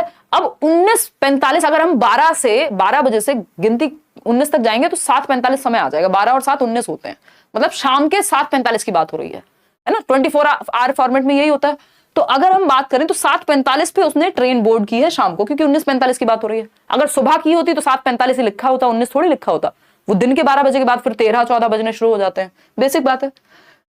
और 1 दिसंबर 2019 को 11:45 बजे नागरकोइल पहुंची है ट्रेन, मतलब सुबह पहुंची है, नहीं तो रात को तो 23 बजे हो जाता, 11 बजे को 23 बजे कहेंगे अगर रात को पहुंचती तो। कितनी डेट को पहुंची है, 1 दिसंबर को। और हमें पता है 29 नवंबर, मतलब नवंबर क्या 30 दिनों का महीना है, 31 का नहीं होगा ना। तो अब हमें पता है 29 की शाम को 7:45 बजे ट्रेन चली थी, 30 की शाम को 7:45 बजे चलती रही, मतलब 24 घंटे हो गए। 30 की शाम को 24 घंटे हो चुके थे। अब 1 की सुबह अगर हम बात कर रहे हैं तो 1 की सुबह 7:45 पे कितने घंटे हो गए, 12 घंटे और हो गए, ठीक। 12 घंटे और हो गए तो 36 घंटे की बात हो गई। अब तब भी अगर हम देख रहे हैं सुबह 7:45 पे, फिर 11:45, 3 घंटे और हमें जोड़ने पड़ेंगे, उसमें भी 4 घंटे, सॉरी, तो 40 घंटे का सफर हो गया। 11:45 तक 4 घंटे और ऐड करेंगे तो टोटल टाइम जो हो गया वो 40 घंटे का हो गया। ये थोड़ा सा आपको दिमाग में कैलकुलेट करना पड़ेगा, या रख के देख सकते हो। तो वो 40 घंटे का टाइम हो गया, क्योंकि डेट का जरूर ध्यान रखना है यहाँ पे, नहीं तो गड़बड़ हो जाएगी। अगर किसी को ये नहीं पता भाई नवंबर में 30 दिन होते हैं तो गड़बड़ है फिर तो। ये 40 आवर्स की अगर हम बात करें, टोटल जो टाइम टेकन है ट्रेन का वो है 40 घंटे। यदि सूरत से नागरकोइल के बीच की दूरी दी हुई है इन्होंने 2120 किलोमीटर, डिस्टेंस हमें दे दिया 2120 किलोमीटर। फॉर्मूला क्या है अपना, SDT, यानी स्पीड बराबर डिस्टेंस अपॉन टाइम, ये हम लगाते हैं। तो अब हमें डिस्टेंस दिया हुआ 2120 किलोमीटर, टाइम कितना लगा 40 घंटे का, डिवाइड करेंगे कुछ तो आ ही जाएगा, आपको पता है 4 पंजे होते हैं 20 और 4 ती होते हैं 12, या फिर 4 5 जा 20 और 4 3 जा 12, ठीक है बात। तो 53 किलोमीटर पर आवर आ गया आंसर, सिंपल। अब इसमें ध्यान दे देना कि पर किलोमीटर प्रति घंटा के हिसाब से दी हुई हो, नहीं तो यहाँ पे कुछ गड़बड़ होगी अगर, तो चेंज करके ही आंसर निकालना पड़ेगा फिर। तो ये 60 किलोमीटर वाले जो थे वो अपने आप को बचाए, ठीक है ना। चलिए आगे बढ़ते हैं, क्वेश्चन नंबर 35 देखिएगा। तो एक क्वेश्चन इस तरह का जरूर आएगा, इसको ये मत सोचिए कोई और बता दे जवाब, ऐसे क्वेश्चन को रोक के खुद से ही सॉल्व करिए। ये मैंने डाला इसलिए कि संख्या ही चेंज होगी, अदरवाइज एक क्वेश्चन डिस्टेंस पे, एक मैप पर, एक डायरेक्शन पे, इस तरह क्वेश्चन आते हैं। विच one of the following is a weight lifter of international fame, ये हमें पता ही है, यहाँ पे बस ऑप्शंस चेंज कर दिए। तो सूर्यमणि, कर्णम मल्लेश्वरी, तो हमें पता है कर्णम मल्लेश्वरी, ठीक है ना। सूर्यमणि की भी आपकी कहानी है आपकी बुक में। क्वेश्चन नंबर 36 देखिएगा, which of the following is a group of roots, यानी कि जड़ों का समूह, रूट्स। तो बीट रूट, पोटैटो, जिंजर, क्या रूट्स का समूह। फटाफट से जवाब दीजिएगा, जवाब दीजिए फटाफट। ये आसान सा सवाल है, कई बार आ चुका है। गाजर एक रूट है, बीट रूट, चुकंदर जिसको हम कह रहे हैं, और रेडिश, ये तीन का ही समूह प्रॉपर बन पा रहा है, नहीं तो बाकियों में समूह प्रॉपर नहीं बन पा रहा कि वो रूट्स हैं। क्वेश्चन नंबर 37 देखिएगा, desert oak is a tree which is found in. डेजर्ट ओक के बारे में बात हो रही है, फटाफट से जवाब दीजिएगा। डेजर्ट ओक यानी रेगिस्तानी ओक, इस पे क्वेश्चन कई बार आया हुआ है, अलग अलग ऑप्शन आपको दे देगा। ये तो सबसे आसान क्वेश्चन है जो एक लाइन में पूछ लिया, नहीं तो इसको घुमा के भी पूछा जा सकता है। ठीक, तो desert oak is a tree which is found in Abu Dhabi Australia, desert of Rajasthan, या फिर डेजर्ट ऑफ यूएई। देखिए ये डेट पाम्स की बात होती है तब वो अबू धाबी या यूएई की तरफ जाएंगे हम, जिसको खजूर का पेड़ कहते हैं हम। बात हो रही है डेजर्ट ओक की, तो ओक मिलता है ऑस्ट्रेलिया में। ऑस्ट्रेलिया में डेजर्ट ओक पाया जाएगा, ऑस्ट्रेलिया में। अब इसके बारे में कुछ विशेषताएं हैं इसकी कि लीव्स कम होती हैं, ऊंचाई बहुत होती है, लोग पाइप लगा करके पानी पीते हैं इसकी जड़ों में, तने में, वो सब देखिएगा। Desert oak is a tree that is found in Australia. तो डेजर्ट ओक कहां मिलेगा? ऑस्ट्रेलिया में। It grows almost as tall as your classroom wall, ये एनसीईआरटी में दिया हुआ है। जितना ऊंचा आपका क्लासरूम वॉल है, मतलब इतना उसकी ऊंचाई बहुत है, 10-12 मीटर या आई थिंक इस तरह की होती है। पोल पहले ही रिमूव कर दे रहे हैं, अच्छा कोई बात नहीं, वो थोड़ी स्पीड ज्यादा चल रही है, शायद कर लेंगे मैनेज, अभी थोड़ा ध्यान रखेंगे। It has very few leaves, इसमें पत्ते कम होते हैं। Roots go deep into the ground till they reach water, जो रूट्स हैं वो ग्राउंड लेवल वाटर तक पहुंचती हैं। और वाटर जो है स्टोर होता है किसमें? ट्री ट्रंक में, तने में, पेड़ के। और उसको लोकल लोग जो वहां के होते हैं, पानी की कमी होने पर क्या करेंगे? एक थिन पाइप का इस्तेमाल करेंगे, पाइप का इस्तेमाल करके, और ट्री ट्रंक से पानी पी जाते हैं। ये डेजर्ट ओक के बारे में बात हो रही है। यही अगर बनियन ट्री के बारे में, बरगद के पेड़ के बारे में बात हो रही होती, तो बात क्या हो जाती कि उसकी जो नीचे हमें ब्रांचेस लगती हैं वो उसकी रूट्स होती है, जड़ें होती हैं और वो सब। चलिए क्वेश्चन नंबर 38 देखिए फटाफट से, क्या है? Consider the following statements about nepenthes, a plant which hunts. बहुत इंपॉर्टेंट है, बहुत बार पूछा जा चुका है। नेपेंथीज पौधे के बारे में जो कि शिकार करता है, उसके बारे में कौन सी बात सही है? पहला ऑप्शन है this plant is found in Australia, Indonesia and Meghalaya in India. यानी अगर हम बात करें तो ये ऑस्ट्रेलिया में पाया जाता है, ठीक है, इंडोनेशिया में पाया जाता है, ठीक है, और मेघालय में पाया जाता है, भारत के अंदर अगर हम बात करें। ये बात तो सही है, हमने एनसीईआरटी में पढ़ी है। It has a pitcher like shape and the mouth is covered by a leaf. यानी एक घड़े की जैसी शेप होती है, एक पिचर के जैसी शेप होती है, और जो घड़े को जैसे ऊपर से कवर करते हैं वैसे इसमें एक लीफ होती है जो इसके ढक्कन की तरह काम करती है, ठीक है ना? बहुत बड़ी आकृति। अगर हम बात करें, it can trap and eat only small insects, यानी छोटे मोटे कीड़े मकोड़ों को ही फंसा पाता है। It emits a pleasant sound to attract small insects which get trapped and cannot go out। देखिए ये साउंड नहीं निकालता, ये कोई गाने नहीं गाता, ये पिक्चर प्लांट या नेपेंथीज जिसको हम कह रहे हैं, ये स्मेल छोड़ता है एक, जिससे पौधे बोल रही हूँ, जो इंसेक्ट्स हैं वो फ्रॉग वगैरह और ये सब क्या होते हैं? अट्रैक्ट होते हैं। तो ये तो बात सही नहीं हो सकती। दोनों ए और बी बात 100% सही है। अब हमें जवाब ढूंढना है यहाँ पे, और जवाब आज तक किसी को नहीं मिला, हमें कहां से मिलेगा? बताओ एक बार। It can trap and eat only small insects, ये बात सही है नहीं है? ये आप एक बार चेक करेंगे, क्योंकि हाँ हिमांशी आप कॉल क्यों नहीं लेते? शिल्पी कह रही है कॉल, ऐसी बातें मत करो यार, आंसू आ गए मेरे। देखो पिक्चर प्लांट के बारे में थोड़ी सी बात करते हैं, मैं आपको दिखा देती हूँ।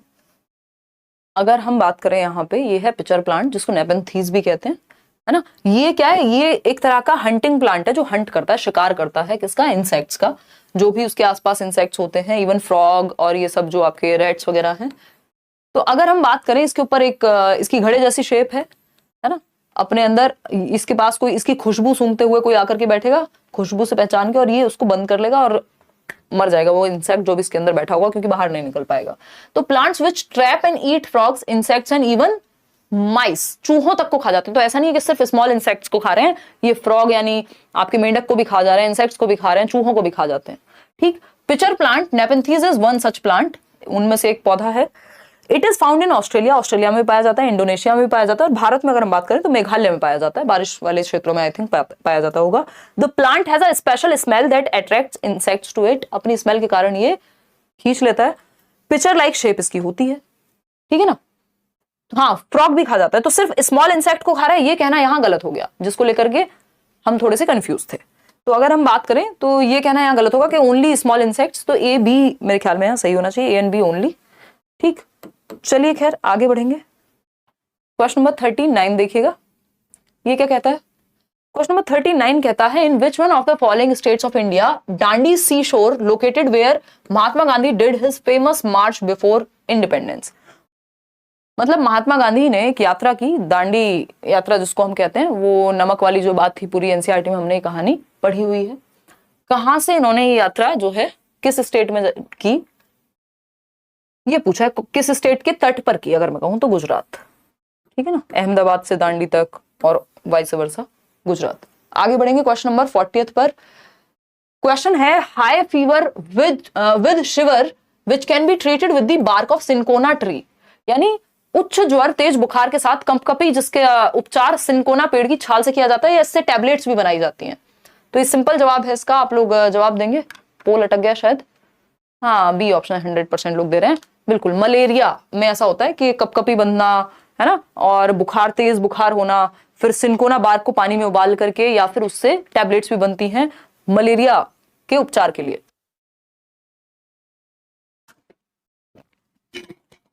और एक डॉक्टर थे, उनका नाम लिखो फटाफट से, एनसीईआरटी में पढ़ा है हमने, उनके कारण हमें पता लग पाया था कि मलेरिया मच्छर से होता है। अदरवाइज लोग क्या सोचते थे, जो फीमेल एनाफिलस होती है उसी से होता है ना, नहीं तो इससे पहले लोग सोचते थे कि ये गंदे पानी से होता है। ठीक, तो B option is the right answer.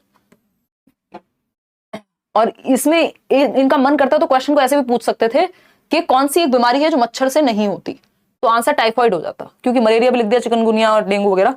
चलो खैर, आते हैं क्वेश्चन नंबर 41 पे। ये बहुत ही प्यारा सा जवाब है, मतलब सवाल है, सॉरी। देखिएगा 50 क्वेश्चन हमको करने हैं, थोड़ी सी हिम्मत आपको बांध के रखनी पड़ेगी। एक डॉक्टर साहब हैं जिनका घर एक्स पॉइंट पे लोकेटेड है, उनका हॉस्पिटल जो है वाई पॉइंट पे। कई बार बच्चा हो जाता है कि उस बच्चे का स्कूल है एक्स पॉइंट पे, घर है वाई पॉइंट पे। एक डायरेक्शन का क्वेश्चन चिपका देते हैं प्यार से। देयर इज नो स्ट्रेट लेन, घर से सीधा रास्ता होता ही नहीं है, क्योंकि ये क्वेश्चन नहीं बन पाएगा ना अगर सीधा रास्ता हो गया तो। The doctor's house to the hospital, so the doctor first goes to point A which is 600 meter due east of X. साथ में सॉल्व करते हैं, कोई दिक्कत नहीं है ना, साथ में सॉल्व करें। आपकी मैराथन देखकर सीटेट हो जाएगा, मैंने अभी तक सीटेट नहीं पढ़ा है, कोई बात नहीं, मैराथन देखो, जो नोट्स फ्री दिए हुए हैं डिस्क्रिप्शन बॉक्स में मिल जाएगा, उनको पढ़ लो। पता नहीं कितने लाखों लोगों का हुआ है, और आपका भी हो ही जाएगा अगर ठीक से पढ़ लेंगे तो। देखिएगा, तो अगर हम बात करें there is no straight lane from the, ठीक है, अब डॉक्टर चलना शुरू करते हैं। First goes to point A which is 600 meter due east of X. X से शुरुआत की, यहां से शुरू करते हैं, एक्स से शुरुआत की, एक्स नहीं, ज्यादा दिमाग न लगाएं कृपा करके अपना, वो वाली एक्स नहीं, या देखिए एक्स पॉइंट से शुरुआत की, कहां गए, ईस्ट में गए, ईस्ट इधर होता है 600 मीटर, ईस्ट चले गए, पॉइंट क्या आ गया, ए पॉइंट आ गया, ठीक है ना। ये तो हमें बेसिक पता है इतना तो, कि भाई ऊपर नॉर्थ होता है जिसको उत्तर दिशा कहते हैं, नीचे साउथ होगा दक्षिण कहेंगे, ईस्ट पूर्व कहेंगे, और वेस्ट पश्चिम कहेंगे, ठीक है ना। बीच में यहाँ पे नॉर्थ ईस्ट होगा, पेपर में जाके बना भी सकते हैं जिनको ज्यादा दिक्कत हो। ये साउथ वेस्ट होगा, ये साउथ ईस्ट हो जाएगा इसके बीच में, और ये नॉर्थ वेस्ट हो जाएगा। तो 4 मुख्य दिशाएं, और बाकी तो आपको पता ही है, इनके बीच में निकाल लेंगे आप। ठीक, देखिएगा एक बार, अगर हम बात करें तो 600 मीटर कहां गए, ये ईस्ट की तरफ चले, फिर उसके बाद क्या किया इन्होंने, then goes to point B, फिर पॉइंट बी की तरफ भी जा रहे हैं, which is 450 meter due south, 450 meter south है ए पॉइंट के। अब ए पॉइंट ये है, 450 मीटर साउथ में चले गए, है ना, 450 मीटर साउथ में चले गए, क्या आ गया, बी पॉइंट आ गया। ठीक है जी, हमारे पास बहुत टाइम है, पेपर में उतना टाइम नहीं होगा, थोड़ा जल्दी करने की कोशिश करना आप लोग। ठीक, फिर अगर हम बात करें यहां पर, then to C which is 120 meter due west of B. अब बी के वेस्ट में है 120 मीटर, ठीक है ना, सी से सी पे पहुंचना है अब इनको, जो 120 meter due west of B है। अब बी के वेस्ट में है, बताओ एक बार, वेस्ट तो वेस्ट ही रहेगा ना, कितना था 120 मीटर, आई थिंक 120 मीटर। अब ये पता नहीं सी पे पहुंच गए आई थिंक। देखिएगा, अगर हम बात करें, and finally reaches the hospital at Y which is 90 metre due north of C. अब सी के नॉर्थ में 90 मीटर मात्र, ठीक है ना, 90 मीटर में होगा, या तो ऐसे ऐसे कैसे भी होगा। तो अगर हम बात करें, अब यहां से ये कह रहे हैं कि हॉस्पिटल तो पहुंच गए भाई साहब, with respect to the hospital the correct direction of the doctor's house. अब हॉस्पिटल से पूछा है इन्होंने कि डायरेक्शन क्या होगी, तो हॉस्पिटल पहुंच गए, यहां से घर की डायरेक्शन यहां पे होगी एक्स पे, तो एक तो नॉर्थ में ऊपर जाएंगे, ऊपर से वेस्ट की तरफ जाएंगे, तो नॉर्थ वेस्ट ही होगी। ऐसे ही आपको भी अपनी कैलकुलेशन खुद ही समझ आएगी, कई लोगों को मेरी भी नहीं समझ आ रही होगी। तो ये कितना हो गया, नॉर्थ वेस्ट में हो गई डायरेक्शन। क्यों, क्योंकि एक तो ऊपर है, ऊपर से वेस्ट की तरफ है, ये हमने देखा ही था ना, तो नॉर्थ वेस्ट हो गई डायरेक्शन। तो नॉर्थ वेस्ट कहीं ऑप्शन में है भी, या कई बार ऐसा होता है हम जो डायरेक्शन निकालते हैं वो पेपर में आती ही नहीं है। B option is the right answer. ठीक है, नॉर्थ वेस्ट हमारे पास है। आगे बढ़ेंगे, क्वेश्चन नंबर 42, जिनकी इससे अलग आई हो थोड़ा दोबारा से चेक कर लें। Question number 42, Cheraw is the dance form of the people of. Cheraw पे बहुत क्वेश्चन आया हुआ है, चिराओ कह देते हैं हम इसको, कहाँ के लोगों की डांस फॉर्म है। कुडुक लैंग्वेज कहाँ की है ये भी पूछ लेता है, तो झारखंड लिखा हुआ है, हमें पता है कुडुक, वहां के लोग कुडुक भाषा बोलते हैं। मिजोरम का डांस है, मिजोरम का चिराओ डांस, बांस के साथ करते हैं लोग वहां पे फसल के आने पे एंड ऑल। ठीक है ना, तो Mizoram is the right answer, जो कि आप लोग दे भी रहे हैं। आगे बढ़े नेक्स्ट क्वेश्चन पे। क्वेश्चन नंबर 43 देखिए, neighbouring states of Tamil Nadu, Tamil Nadu के नेबरिंग स्टेट्स। अब हमें पता है एक क्वेश्चन, एक क्या मल्टीपल क्वेश्चन आ जाते हैं कई बार मैप पे, तो मैप को जरूर पढ़ के जाना है। तमिलनाडु के निकटवर्ती राज्य आंध्र प्रदेश, उड़ीसा, कर्नाटका, केरला, आंध्र प्रदेश, महाराष्ट्र, महाराष्ट्र कुछ ज्यादा आगे पीछे नहीं चले गए, और इधर आंध्र प्रदेश की तरफ कर्नाटका, छत्तीसगढ़, हो खतरनाक, आंध्र प्रदेश, केरला और कर्नाटका। अब हमारे पास हमें पता है कि आंध्र प्रदेश, तमिलनाडु बिल्कुल पास में है, केरला एकदम, कर्नाटका, बात सही है, देख लेते हैं एक बार। तो हमारे ख्याल में आंसर जो है सी होना चाहिए, क्योंकि उड़ीसा को हमको अलग करना पड़ेगा। क्यों, क्योंकि उड़ीसा तो बहुत ऊपर जाकर के है ना, तमिलनाडु से पहले बीच में आंध्र प्रदेश है, इधर केरला है और कर्नाटका है, तो आंध्र प्रदेश, कर्नाटका, केरला ये सबसे ज्यादा करीब है, उड़ीसा तो दूर की चिड़िया हो गई। तो अगर हम देखें तो D option is the right answer over here. 60% लोग सही जवाब दे रहे हैं, तो ये हमें ऑब्जर्व करके ही हटाना पड़ेगा। बाकी तो हट ही गए थे, क्योंकि हमें पता छत्तीसगढ़ इतना दूर है, महाराष्ट्र इतना दूर है, क्यों हम बेकार में दिमाग लगाएं, तो पॉसिबल ही नहीं है कि ये नेबरिंग स्टेट हो। ओडिशा और इसको लेकर के हम कंफ्यूज थे, फिर हमें पता चली गया हमारे दिमाग में, अगर हम थोड़ा सोचेंगे यार ओडिशा तो ऊपर है थोड़ा सा, केरला और कर्नाटका बिल्कुल चिपके हुए हैं, आंध्र प्रदेश तो है ही ऑफ कोर्स, जो तमिलनाडु का नेबरिंग स्टेट है। तो इस तरह के बहुत क्वेश्चंस आते हैं, कई बार पूछ लेगा आपसे हिमाचल प्रदेश के नेबरिंग स्टेट, तो आपको पता है उत्तराखंड है, पंजाब है, उधर जम्मू एंड कश्मीर है।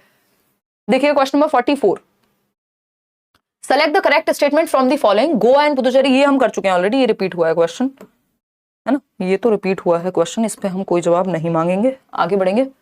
45 है, which of the following is true with respect to family, ये भी हम कर चुके हैं, मुझे लगता है लास्ट के क्वेश्चंस कुछ रिपीट हुए हैं, ये भी हम कर चुके हैं। तो 44 आउट ऑफ 44 आप बताना कितने ठीक हुए हैं, मुझे लगता है ये सारे क्वेश्चंस हम कर चुके हैं ऑलरेडी, ये लास्ट में रिपीट हो गए किसी वजह से।